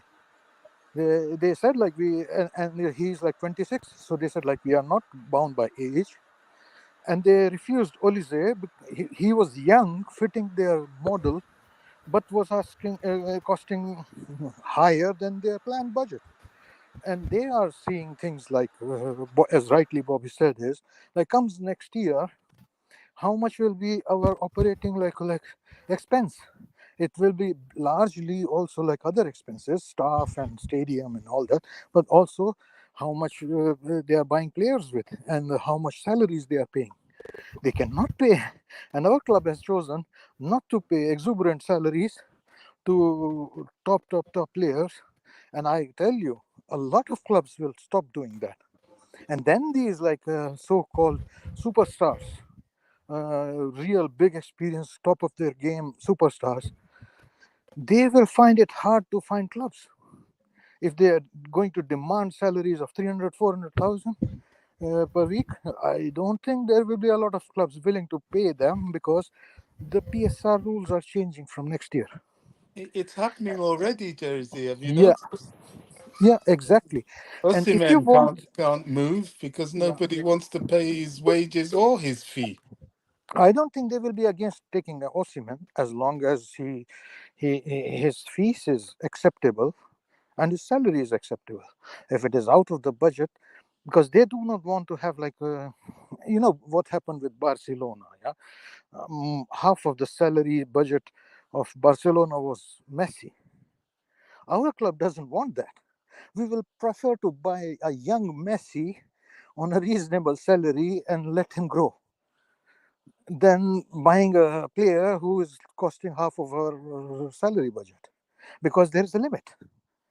There's a limit up to what a club can spend, irrespective of you are Manchester City or you are, I don't know, like the top bottom Burnley or something like that. You have the gap between the most spent and the least spent has reduced. So you cannot overspend like mad as you could do in the past, because as long as you are in profit, you can spend as much as you want. But now the rule doesn't say profit. The rule says the revenue with a cap. And that indirectly limits and puts a cap on the expenses. And the first thing you try to, the biggest impact it will have is like on salaries. You control the salaries, you control your spendings. You can make like long-term contracts to have like larger purchase costs of players. But Chelsea is also chosen in that direction. Like we will better spend then on younger players instead of spending like Enzo and all. And I mean, we did pay large sums, but I don't think we are going to pay them if we see the budget is not fitting.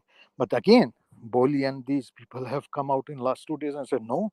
I mean, if needed, we will do that, but that will not depend on your like I want to do that, or I can do that, or I'm powerful to do that. It will depend on their calculations, how much money we have according to the budget of the PSR. Not otherwise, like if there is no limit, I tell you, Chelsea has enough money.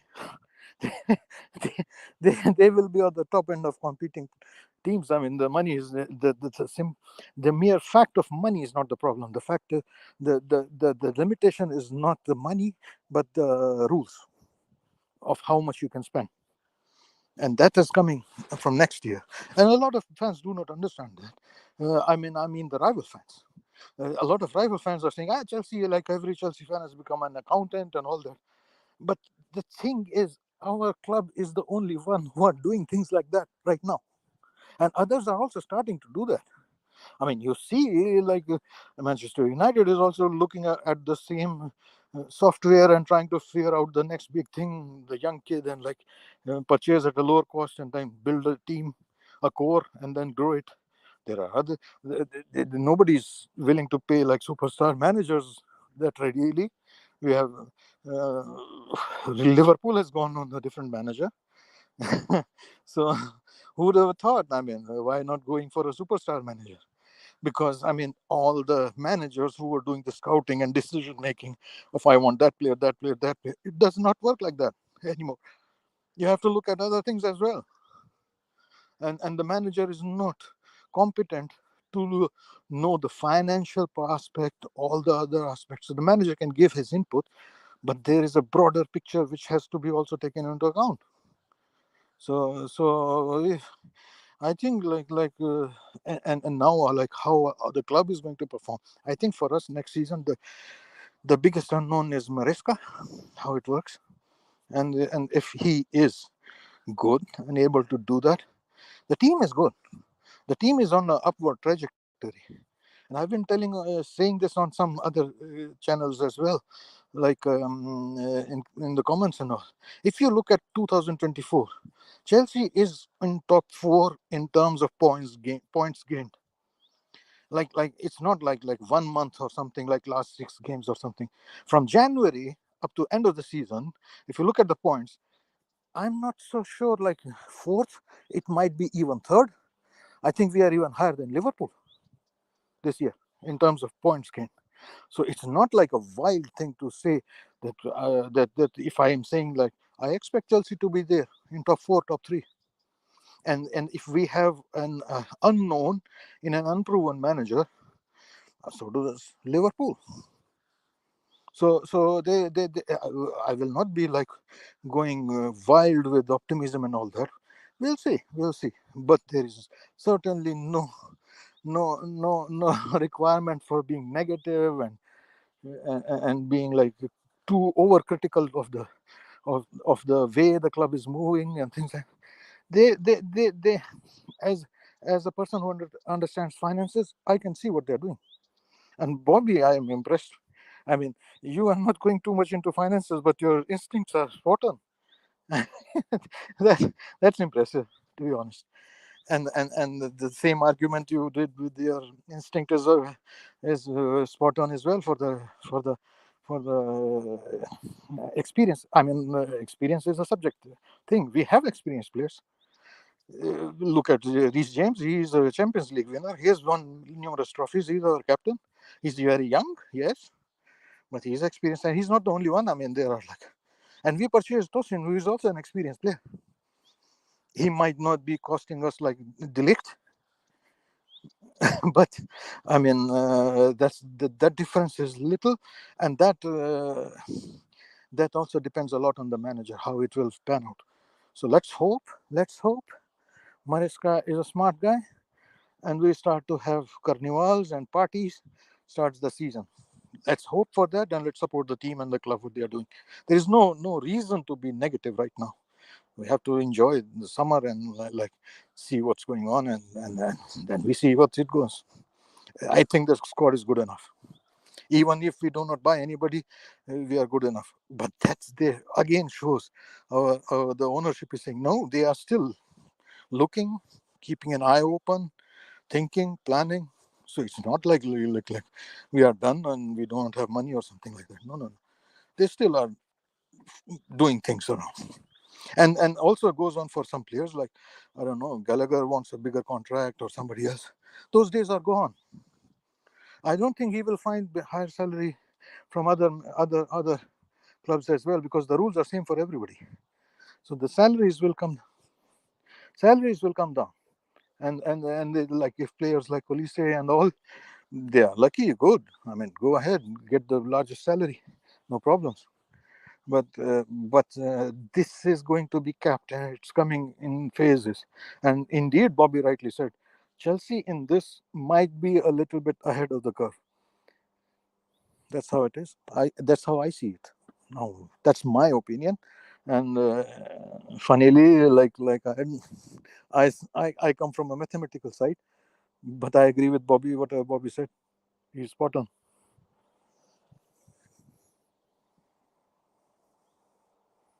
Yeah, I mean, it's all the other clubs are going to have to toe this line. You know, you mentioned the marquee manager. One of the reasons you're finding clubs are now looking to people like Vincent Company going to Bayern Munich, Thiago Motta going to Juventus, Arne Slot going to Liverpool, Chelsea picking up Maresca, and you know, among others, is that these marquee managers are a financial burden. You know, most clubs are structuring themselves around their scouting system to get young. Well, when I say most clubs, Chelsea certainly is around its scouting system to bring in young talent and its sporting directors to manage the financial expenditure. In the past, you get a marquee manager and he comes in demanding everything. You know, the owners were just ATMs, you know, just like the famous saying when Mourinho turned around to Abramovich and told him about Drogba. I mean, that was an excellent buy, but Abramovich was like, "Who? Who? I don't know this guy." And Mourinho turned around and told him, "Mr. Abramovich, don't talk. You know, don't speak. Just buy." And he bought him. But you know, that's how it was in those days. You know, now they would come in, they would just buy the best players that will suit their system. I think someone's playing something, which is, you know, they would just buy the best players that will suit their system, and when they leave, they would you leave the club with all this dead wood that the next manager probably wouldn't even want to use. So what's going on now is that you're getting a coach that will come in and coach largely the players that are there already that have been selected by the sporting directors. So before you start, you tell the club, are you able to work with these players? And if you can't, you don't start. So the layer of the land of football, financially and in terms of player purchases, player wages, is completely changes.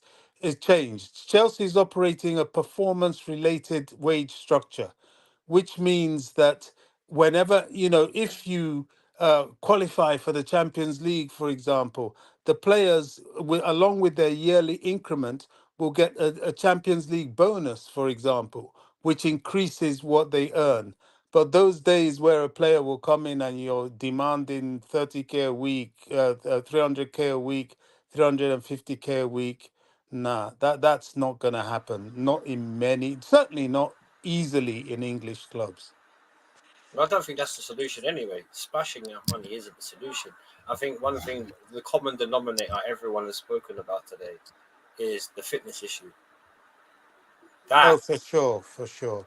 That is realistically the problem, because when you look at the long-term planning with Angelo and then coming in what they did over the last season or so, and I've always said this throughout the whole stream, I haven't got a problem with the players that are there. I don't mind if we don't sign anybody else. But the squad itself, as it is, there's holes in it. And experience, okay, because the main point in the chat is buying experience. It's not experience we need, it's real structure. Because that was one of the things that was missing on the Poch. He never had a real... Sorry? I'm going to lose the connection. I will ask you a question quickly before I get connected. Yes, definitely there are still certain areas where you could still improve, probably. Yes, but largely the foundation has been laid. Would you agree that? No. Okay. The reason why the foundation is not largely been agreed is because realistically, right, in the system right now, as it is, or as it was under Poch, maybe Enzo will do it differently. You saw out of 24 players, maybe 3 or 4 of them eventually getting better as the season progressed. In terms of what you spent and what you need to invest, now don't get me wrong, I appreciate that there is a basis. You've got a lot of midfielders, you've got a lot of defenders, you've got a lot of attackers. Yeah, but as Bobby said, a lot of our foundation was also injured. No. It's a foundation as long as it's structured properly. Now, I'm not talking about the recruitment for a second. I'm talking about the playing style and the philosophy and how that's going to develop it. Because I want to see the structure. Because, for example, we don't need to sign any players. You said that a moment ago. Can Reece James play in a right back in a 4 system if Maresca plays? Possibly not, because he plays as an inverted fullback. So he likes to push into the midfield and go onto the right wing. Can Ben Chilwell play as a full out-and-out left back? No, he can't, because he's simply not good enough. It's very interesting if Maresca goes with a 3 at the back, 2 at the back, or whatever, because depending on how it goes will depend on who's useful and who's not. So it's very interesting, because don't get me wrong, I appreciate what you guys are saying about if you're building a house, you need bricks and foundation. And there's a lot of good signings there in terms of the youngsters, the 16, 17-year-olds, that in 5 or 6 years' time, when these guys are all up. No, but yeah, I hear what you're saying, Kim. But he's a poor defensively aware left back. He leaves immense. The only time he had a really good season is when Rudiger was behind him with the pace to cover the space that he left in behind him. Remember, that was a 3 at the back. So Rudiger was always behind Chilwell. He played as a wing back, not a left back. So, just my opinion. Yeah. It depends on how it structures itself. Yeah, sorry. I don't mean to cut you, but I've just realized, and I've gotten a reminder to thank you, Jerry, as well. We've not addressed the chat in almost half an hour, which is crazy. I mean, there's 6 persons watching, and we haven't, read any comments. We haven't looked at the comments. We haven't interacted with the chat enough. So I'm gonna ensure that I let the persons that are watching know that the stream couldn't be successful without them as well. So I'm gonna quickly go through the chat as well. So Almighty Blues, my good friend, he was here, but I'm not sure if he's still here. But big up to you, big up to you. Rich Money Maker was obviously, expressing his pleasure of seeing Bobby on the panel. So big up to you again, Rich Money Maker.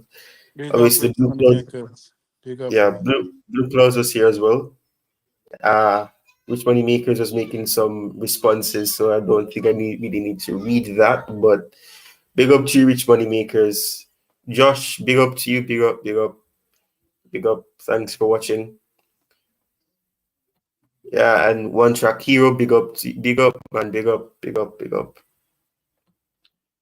So Rich Money Makers is saying that was obviously hailing Bobby up. He was, showing his respects for him, really coming on and expressing himself. As you know, he's a passionate Chelsea fan for many years. So, and most of the time when Bobby speaks, it's always facts. So he's well spoken as well. You know, so well said. I agree with you, Rich Moneymakers. He spoke a lot of volume and a lot of value as well. Tobago obviously went into the chat and he's hitting the like. He's saying to hit the like button, which is true. We need the likes, and as my good friend Coach would say, the likes do go a long way. So we get the likes up. It pushes the algorithm to push the video to more persons. So hit the like button, guys. Big up to you, Tobago. Thanks for sharing that.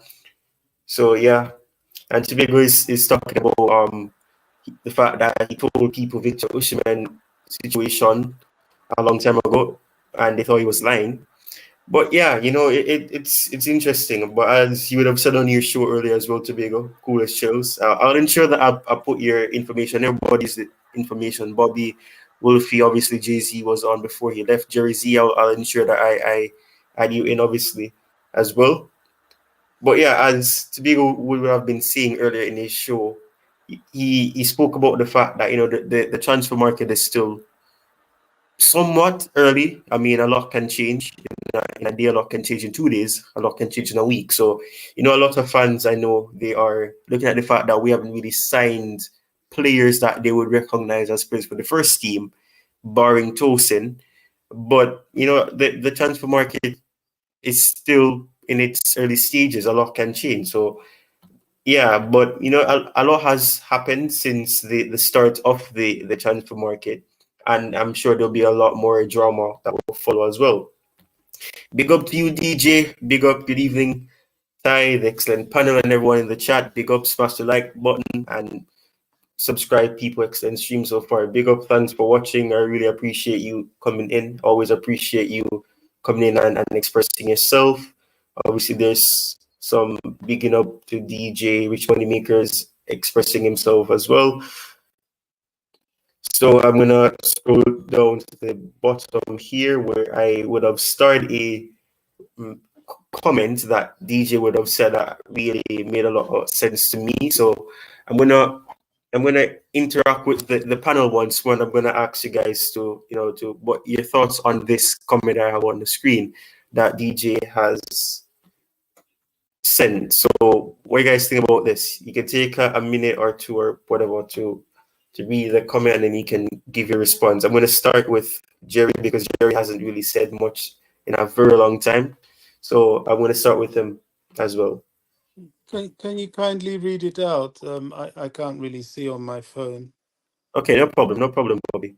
In terms of our recruitment model, I get these owners want to change their recruitment policy. However, we need experience to help these young players. The direction to take us to challenge for top four. Bobby, please go ahead. Would have said. You can start, Bobby.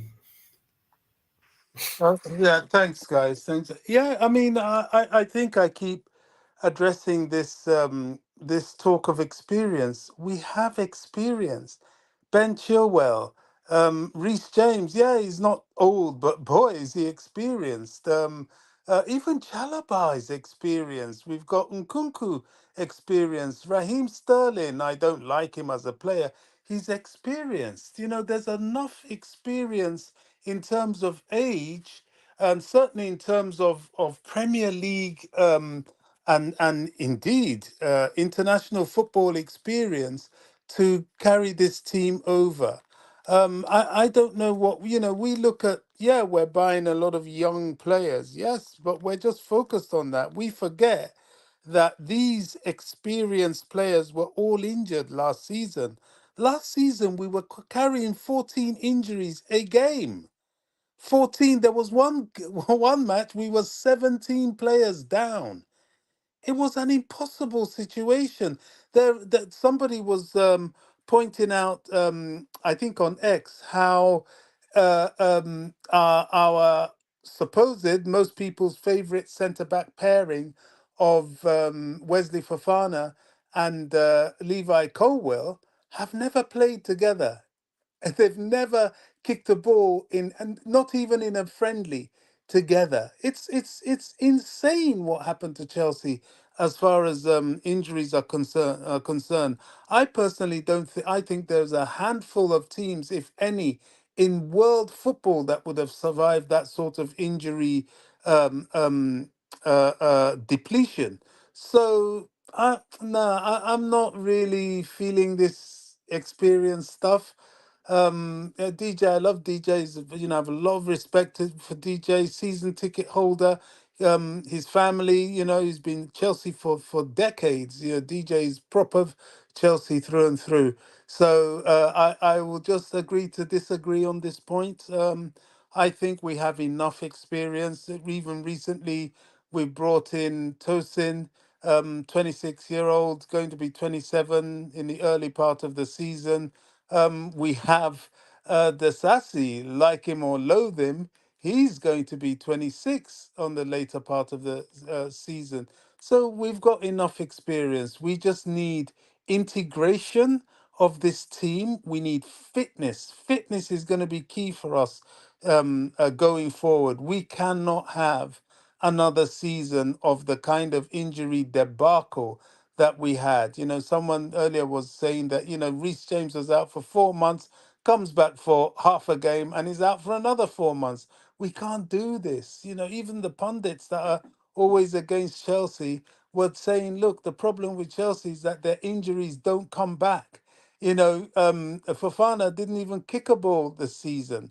Lavia had 35 minutes.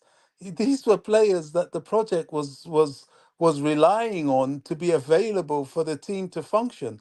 So no, I think let's just wait and see. This is a good team, but it's not yet played together. Once it does, look what happened towards the end of last season. I think that's a sample size of the capability of this team. Yeah, well said. Well said. Jerry, you go next because it seemed like you were trying to avoid the question, so you deflected it to Bobby, and Bobby's a wonderful chap, so he obviously took the question head on, but you're not gonna avoid the question, Jerry. Yeah, I was trying to hide, very difficult questions, to be very honest. So for me, like I always try to analyze and think maybe a little bit different or in an unconventional way. Not really, or maybe conventional for me or unconventional for others. I agree, of course. Bobby is the icon, the legend, and of course the first guest on my show. A huge respect for Bobby as always, and I completely agree with him. But having said that, there are a few things, of course, that I think, because I like to think of myself, try to analyze things. The question mark, first of all, experience, no, and is this is not so important for me at this time. The thing is that once you have spent, I'll go back all the money. In my opinion, that was not done in the most optimal way. It was not done very intelligently. You have spent that, right? We are all discussing that the money has been spent, and now we need integration, absolutely 100%. But if you really had spent all that money in the last three windows, and we still have voids, as Mr. Wolf, or sorry, Mr. Wolfie said, why? Then I would say we didn't still address after spending $1 billion our striker. That was agreed upon in the media and among the fan base, that was the requirement of the day. 365 days gone, it was not filled. and according to data and however you would like to analyze. That was the reason we created enough chances under Pochettino. We can criticize all we want, but we did create enough chances. Like because of the striker or the lack of striker or experience or quality, whatever word you would like to use. I personally believe, of course, with injuries as well, we suffered. So we have, as I said, I don't want to repeat, spent 100 million plus on Enzo Fernandez, in my opinion, because he won the World Cup and he was given the award as the young player of the World Cup. I'm not at all saying he's a bad player, but in my opinion, massively overpaid for him. We paid for Lavia, who could turn out to be a great player for us, right? But in my opinion, the way I saw it, it was more of a fight with Liverpool to get Lavia, right? So we did not do things intelligently in the way with the examples that I used, and we overpaid. And now we are in the position that we cannot pay even if we want to because of the PSR. This is my criticism is. That's why I said unconventional or maybe a little out of the box what I'm saying, which is of course I think you guys would agree. But I think we miss on all of the things that they have done. I think a lot could have been done in a much better way with, I'm not saying all the recruitment and all the plays are not good enough, but I'm sure like at least 4 to 5, you can say recruitment or the plays could have been of different profile if we really had the money that we spent. Moving forward, of course, because I'm a statistician, so have to understand with the circumstances of the day. So in that regard, as I said, it's great for sustainability, and yes, we do have quality in our squad. But at the same time, I agree with Wolf, I agree with DJ that we need experience. And yes, as Bobby said, we had Reece James, Chilwell, Nkunku, and I don't know if I'm missing someone, all this experience, but I don't see it having enough to compete, for the things we want to compete, that is the Premier League, or eventually. Again, we would have to bank with most of the young players to develop in the next 3 to 4 years to eventually be there to compete for the Premier League, the Champions League. That is what I think as a fan I want, right? And yes, so there are some voids. Things could still have been in the past done differently and still could be done differently at this moment if competing for the Premier League is the ultimate goal.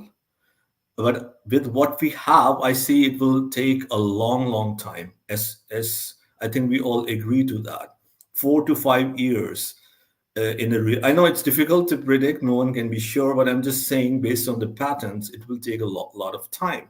This time could be avoided with some intelligent decision making and compromising some of the things that you may not necessarily believe in, because having sustainability and being the best financial model is one thing, and having additions, some of the additions could show ambition, could show ruthlessness, could show the need to compete at the highest level. This is where I think there is something to be desired.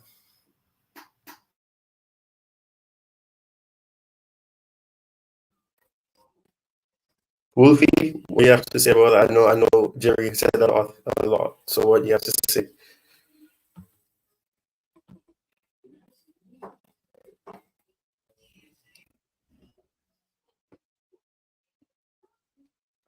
Is it just me, or I can't hear Wolfie? No, sorry about my pulled my mic on. Sorry. Yeah, with me, it's one of those ones where I feel I stand by what I said a little while ago. I don't think it's a matter of who we sign now. You have all these talented young players. You have 5 or 6 centre backs. You have 2 or 3 wing backs or right backs or left backs or full backs, whatever you want to call them. You need to structure that in a way that works now and gets us kicked, regardless of what level of competing it is. You need to now just get the structure right, because as I said a minute ago, it's one of those ones again. if Jackson can play on the left flank, or if he plays as a number 9, or it'll all depend now on how Enzo Maresca structures this. Because ultimately, he was given the same job that Poch was. Here's a group of players, just structure a playing style that works and accommodates all of them. And that's what you've got to do as a manager. You've got to use your best assets to what their strengths are. So, it again, as I said, it has to stay about fitness. That's the main thing, because it doesn't matter who you sign. If they're never fit, they never play. And it's a waste of time anyway.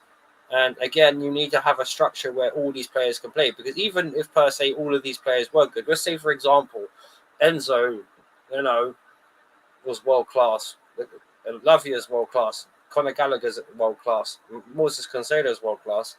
Just using the Poch system, you can only play 3 of them. So you can have rotation in the squad and have a lot of depth, but realistically, if you're having quality depth where you're ideally having people competing for first team positions, then sooner or later someone's going to want to leave because they're not getting it.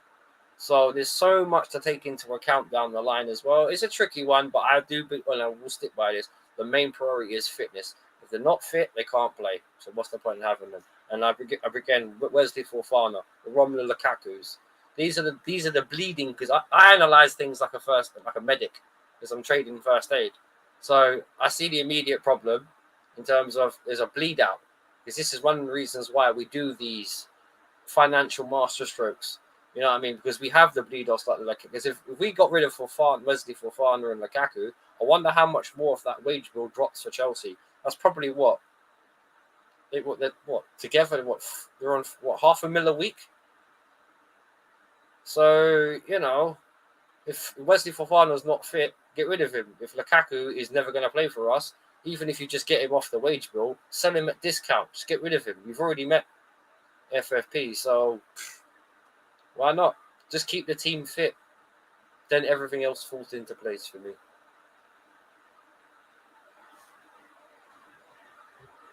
Sure and sweet. Well said. I just want to quickly add to this DJ, and this is one thing as well. Coach usually likes to say this, and I really don't want to sound like coach, but when we think of experience, a lot of times, a lot of people think that the players have to be 25, 26, 27, 28. But a lot of the times, especially more recently in football, a lot of these young players, or players that are still young enough, 23, 24, they have experience because they have had to play for the first team since they're 19 or 18, 20. So a lot of the times, a lot of fans believe that in order for you to be classified as an experienced or a seasoned player, you have to be 26, 27, close to your prime and all of that. But that's not always the case. I understand that a lot of the times you do want those players who are probably from a different type of era where they could benefit the team. Silva was that and more, because he was very, very experienced in terms of the age aspect, and he helped the team and we saw the impact that he had. A lot of players would come out and they would say that he's helped them improve the game. He was like a father to them, among other things. So a lot of the times we believe that in order for a player to really be experienced, they have to be closer to the prime years, and not perhaps 23, 24, which happens more than you know. So yeah. So big up to you, DJ, for that question. Well, not question, for that statement. And thank you for always finding the time to support the channel as well. Kim Sue is saying that with all injuries we make up for. I mean, anything can happen. I mean, anything can happen for sure. Kim Sue is asking when is Maresca coming. I'm not sure if he got the answer or if he actually means that question, but anybody can answer him and tell him when. I think what I recall is 1st July. So we can expect, I think, on the same day or 2nd July. I believe that was the case for Pochettino. So yeah. So all the preparations would have been well underway by now anyway for him. So, look at Casady. You could arguably say they've been planning for this since the middle of last season. Just saying. Yeah, that's true. That's true. Yeah. So I realized that Tobago would have made mention of we have Nightbot over here. Yeah. I mean Nightbot is one of the better. Yeah, he's the veteran, you know. Yeah, She's the it's one of veteran. the better software to use when you want to have proper moderation in your chats and your live streams and all that. So obviously I would have had to take my lesson from coach and ensure that I have Nightbot. The thing is, my Nightbot isn't like coaches where it will interact with people. So if they say hi, you'll see hello, whatever. I would have to put in those custom default or move it from default to custom and add those myself. But I mean, I'm not going to try to be like coach. He's like Chelsea. He's building up to it. when the income comes in after success, he'll do it. Yeah, I mean, I have it enabled, but it was only until I made the commands of Wolfie and Tobago that it actually spoke. So that's kind of strange, but it is what it is. Yeah. So I don't know if there's I see 6 persons are still watching. If you have any other question for us, then you can shoot it and we will try our best to respond to it. But it's been a good stream. It's been a stream that's interactive. It's been a stream that we have a lot of perspectives being shared and a lot of views, and a lot of persons agreeing, disagreeing to some extent, and, expressing their love for the club and their beliefs on the future of the club and what it could look like. So if you have any questions, any statements you want to make, you can shoot it in the chat and we will try our Okay, best. so first of all, thank you for sharing the channel of Wolfgang. Enjoyed his takes, very rational and in-depth analysis. I always like, So I just subscribed to your channel and thank you, Kai, for Wonderful. sharing the channel. And secondly, if anyone is interested, as we know, we are finding out more draws. So it's Belgium France, a heavyweight clash in round of 16. And we will find out soon in an hour, I believe, who England will face. That will be interesting. Either way, I think England are toast, man. If they come against Holland or anyone technical, they're done. Because Southgate doesn't have tactics. And the thing is, why is it, whether it's Gerrard, Lampard or Scholes, or whether it be Foden, Palmer and Jude Bellingham, they always seem to have that midfield problem. Same old, man. Sad. It could be England, Netherlands. So we'll find out soon. Well, Koeman's a far superior tactician than Southgate, so I wouldn't give. And they were unlucky not to beat France the other day. So bye, it's going home. I'm not English. Okay, I know I've got an English accent, but I'm a Republic of Ireland fan. Let me make that increasingly clear right now. So sorry. Oh, okay, then I can. Okay, I have no problem because I'm in Scotland, so you can understand, right? Yeah, man. My girlfriend's Welsh, so all good. I'm with you. Don't worry. And I'm supporting Germany anyhow because I'm a fan of Julian Nagelsmann, who I wanted actually at Chelsea last year. Well, I wanted Luis. Put it this way, none of us wanted Poch. I think we can safely say that. Correct, 100%. Hang on. Can I ask everyone, Bobby and you as well, dude? If we could get Osherman, would you take him? Bobby, go ahead. I have concerns about his injury record. I really do. I think they've reduced his price now. I don't think they've reduced it enough, but they've dropped 50 million euros, which is significant.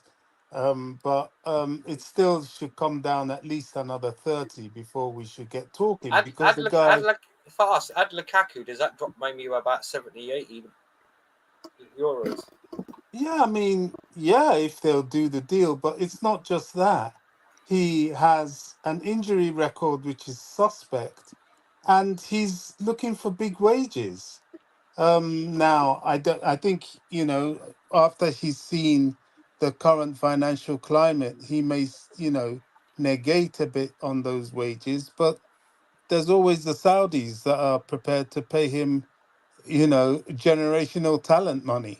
So I don't know, but do you know what? To me, I think there are other options. He's a lovely player. I really think he's a decent player, but something about him just doesn't sit well with me. We don't need a player that's going to come and then spend a lot of time on the injury table. I'm not sure about his close ball skills. Now, that doesn't mean to say that all those forwards we've been linked to are good ball players, you know, apart from Alvarez, but and maybe this GUI guy, the 18-year-old. I don't know. I just had a bad vibe about Osimhen, Osimhen. and yeah, and his wages and injury has not helped. It hasn't helped. Now, if he drops the wages, you know, within our wage structure, fine. But that's you're looking at 150 up at maximum 200, and then performance related. I don't know if he'll go for that. He'll probably feel he can get more, and he probably will get more.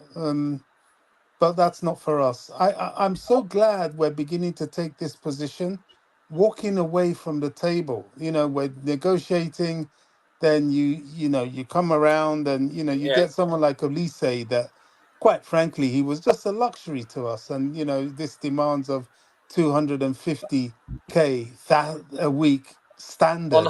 on half a season, Bobby. Half a Yeah, season. yeah. It's outrageous. It's outrageous. It is outrage, you know. It is, and we just stood up and walked. You know, if Bayern want to pay that, fine, but it will punish them because they're struggling. They're trying to get rid of what's that Dutch defender they've got? Oh The gosh, I Ligt. keep Delict. Yeah, because of his wages. You know, everybody's trying to get I think the only reason they went for Olise is that they're still trying to get rid of him. The right winger that they've got. Oh Conan. God, yeah, Kingsley Conan. They're trying to get rid of him, and you know that everybody's just trying to get rid of a lot of the high end lot. And I think they feel they can succeed in offloading them, and people like Thomas Muller are coming to the end of their career, so they have a reason to break their wage bracket. We don't. I'm glad we've told the football world that the days of holding Chelsea to ransom are over. We don't need to do that anymore. You know, we did our big spending last summer. Now we can spend prudently, and we're beginning to do that. Whether the players we've targeted will work, time will tell. But I like the physicality of this GUI guy. I don't know anything about him, I have to say. I won't The pretend I gooey do. guy. Yeah, GUI guy, whatever. Marco GUI. But you know, you look at him and you think, yeah, that'll do. He looks like he can handle himself in the Premier League, and that's what we need. So yeah, that's Osimhen. I'm sorry, not for me. Gentlemen, you'll have to forgive me. I have to go because I've been streaming for nearly 2 hours and I have to leave. But Tyrone, No obviously, problem, no problem, no problem, no Tyrone, problem. thank Thank you you for having for me coming on. on, man. Yeah, man, great conversation, man. Very intricate, detailed, and my kind of stuff. But thank you all three of you, much appreciated. I'm gonna have to call it a night because I've got things to do. But again, thank you No all, problem. Tyrone. Thank you for this opportunity, and again, congratulations on hitting over, not only being monetized and hitting your 2G mark as well. Again, big up to you, man. Again, I hope you continue to grow, do your thing. But gentlemen, have a good evening, and everyone in the chat, stay blessed. Take it care.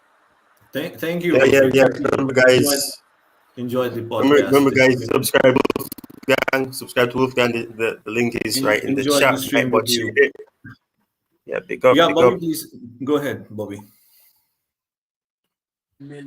Sorry, I didn't hear you. No, What no. was that? I mean, you wanted to continue on the Victor Osimhen, or Osman, you're no, done? no, no. Thanks. I think I concluded, and my conclusion was that I don't think he's left to me. I would pass on that one. As good as he is, something is awry in the whole chemistry of him for Chelsea. In my humble opinion, I can't say I'm right. I can't say I've always been right about players.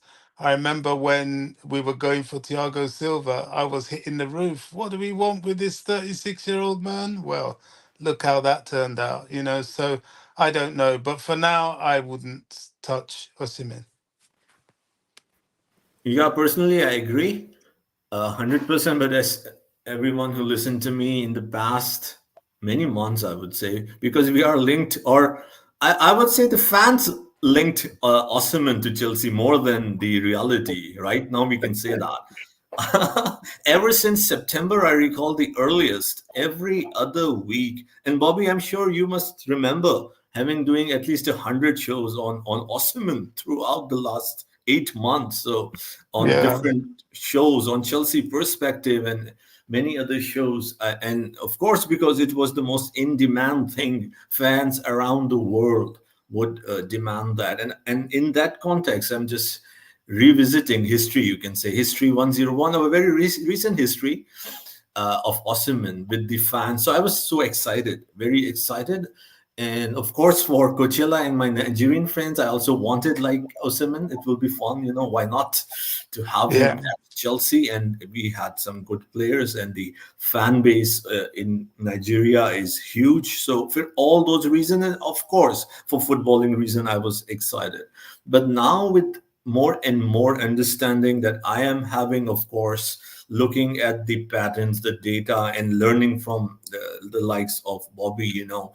So now I'm not excited. If anything, I think I don't want to say I don't want him. That will be that won't be appropriate to say. But but the thing is, I think we should, if we have worked this way, and with we, I mean the Chelsea board and the sporting directors, then they must focus on this. They must believe in that rather than to disrupt anything, you know, especially when it comes to striker, because it is very fragile and tricky, right? Because you would expect then 25, 30 goals, and if it doesn't happen, it's already put down as a failure.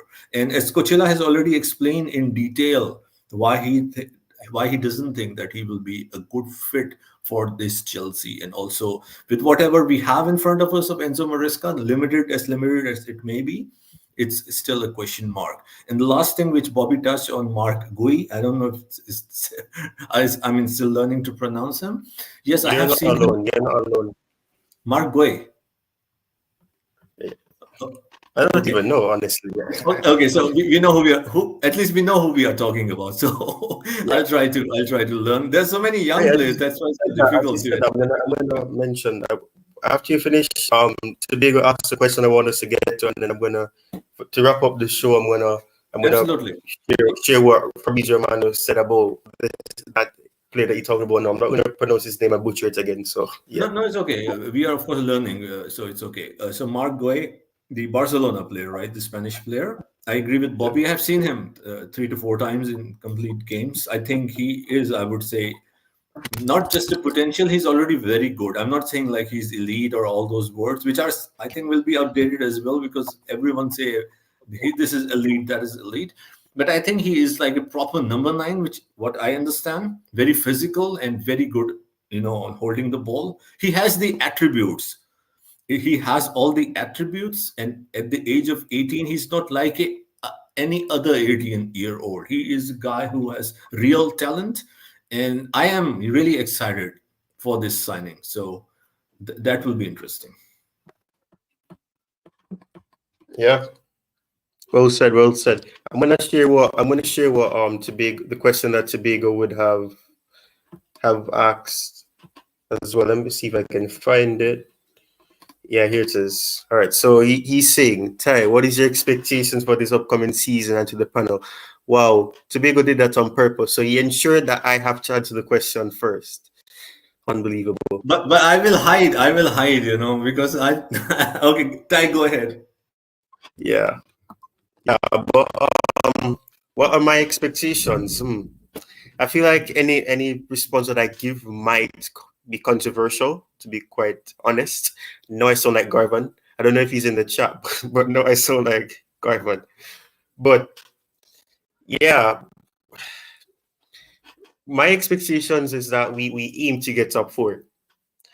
Nothing less than that. I'm not going to say nothing more because you should always aim for the highest of the highest. But realistically, I wouldn't say win the Premier League, because that's unrealistic. We still haven't seen enough to say that we will be challenging for the title. But I would say top four. We're in the Conference League, or I believe we're in the preliminaries of it. I'm not sure if we need to qualify first or go through qualification. I still don't understand the process. I'm not going to pretend like I do. But yeah, win the Conference League. That you have that's the bare minimum. I'd have to say we should aim to win all the competitions that we're going to be in. So that is my expectations. Top four, and try to win the trophies, win as much trophies as we can. If that's possible, it's another question, but we'll have to see what happens. We'll have to see what preseason will show. But as I've said before, the preseason doesn't tell you the full story. And if you do excellent in preseason, it doesn't mean you'll do excellent in the league. So we'll just have to wait and see. But that's my expectations. Jerry or Bobby, you can take it next. Sir Bobby, you can go ahead.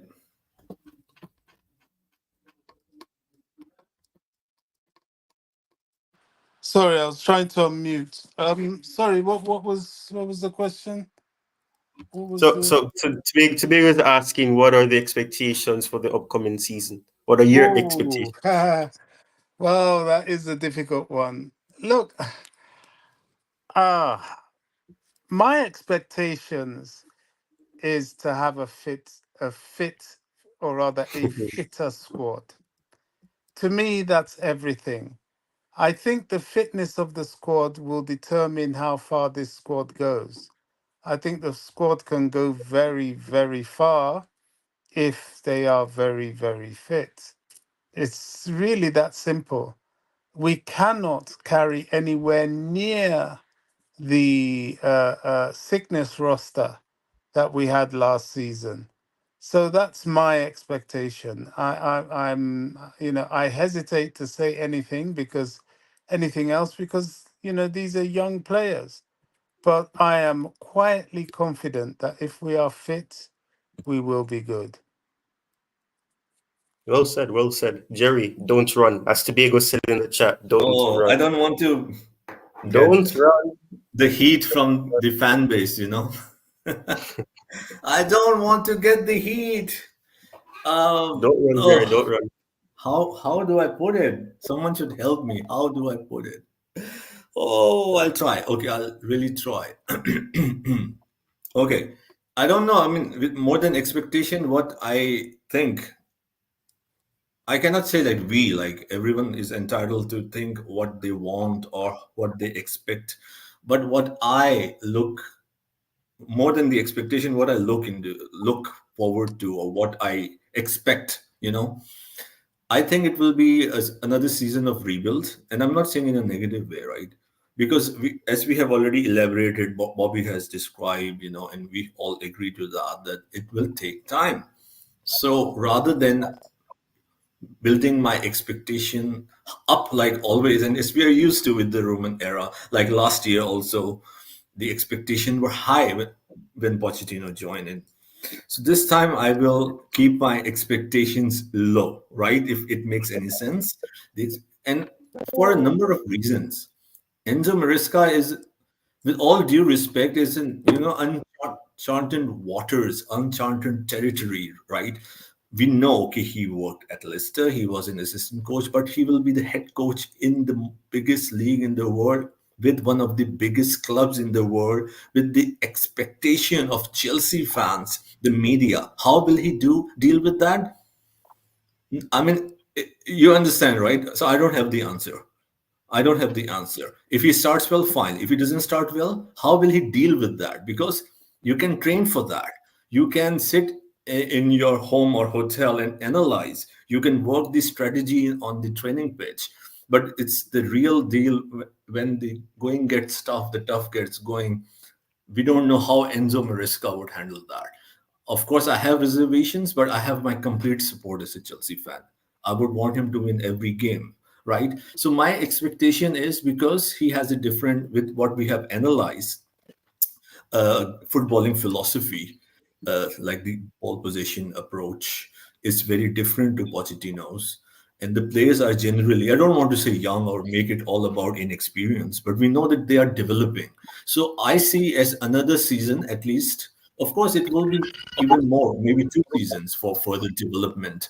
So, to conclude, as far as the development is in the positive direction, at least we see patterns which we did not under Sir Mauricio Pochettino, which we saw at the end of the season. As long as things are moving in the positive direction, we do see a progress, a tangible footballing progress. I'll be fine because, as I said, I believe it will take time. As long as he nurture the group and we are moving in the right direction, I'm fine. Top four is a far-fetched, I would say, expectation. So if we do that, amazing. I'll be happy, but I don't think so. I mean, we can, as fans, as individual, hope for that. I won't be thinking about top four as we always do, top four, and then stress, and go through all that stress throughout the season. I think it will be difficult to achieve top four. So, yeah, I would look for a progress. I would look for Enzo Maresca to settle in the Premier League because he needs time. And that is my take and my conclusion. Okay, wonderful, wonderful, wonderful. There's a saying that it takes a real mature person. I'm gonna paraphrase it because I don't remember it exactly, to admit when they're wrong. To admit that it looks like you're joining coaches bandwagon of seeing is believing and not about aura as well. So I don't blame you. I've joined it as well. I've joined that ship because Well, I'm a disciple of Kuchela, so all right. So right. So I respect that. You're not gonna say that Enzo Maresca is gonna fail. He's gonna succeed. You're just gonna wait and see what happens. I respect that. Now, as I promised, we're going to close out the show looking at the latest Chelsea news as relates to a signing. I'm not gonna pronounce the last name, but I'll just call him Mark. So when he comes to Chelsea, he's gonna be known as Mark. Obviously, there's Kukurea, so I will call Kukurea, and I'll call this young 2006 born striker Mark. So Fabrizio Romano's latest tweet on Mark is Chelsea are preparing all ducks to trigger the release clause for him this week.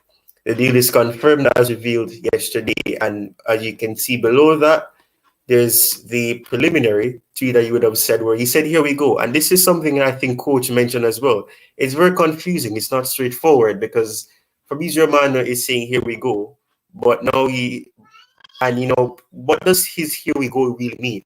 Does it mean that everything is agreed verbally and that everything's good? Because this tweet contradicts the one that I showed previously, where it says Mark to Chelsea, here we go. The club has just informed Barca on plan to trigger €6 million release clause for 2006 born striker. Verbal agreement in place with his agents, now proceeding with formal steps later this week. So, is it a case where there's a verbal agreement yesterday, or for some, it would be probably on Monday? We would have had a verbal agreement, and now there is the final stages being put in place to sign the player. What do you guys think about that? yeah, with what I have, how I have followed Romano, and of course, a great veteran, in transfers. Of course, he got a lot wrong recently, but I think it's very unnecessary and unkind for to all the fans of any club to be so hard on him because he has been almost invincible, right? So it's normal. Come on, it's normal to be wrong. So yeah. So as far as the structure you asked me, the way I have seen and observed, he would say when everything is agreed upon up to the final stages and everything is done. What he means or what he implies is that all the documents, either it's the medical, the agreement of the contracts, the clauses, the fee, the add-on, and all those, nitty gritties that are needed to be done by the lawyers and all that is yet to be decided, which means it's in 99.99% in statistics done, but is a possibility that if anything, any minute thing doesn't go ahead, it can always fall back. And that is the reason why some of the deals fall back once they are reported. So that's my understanding of Romano and his world. Bobby?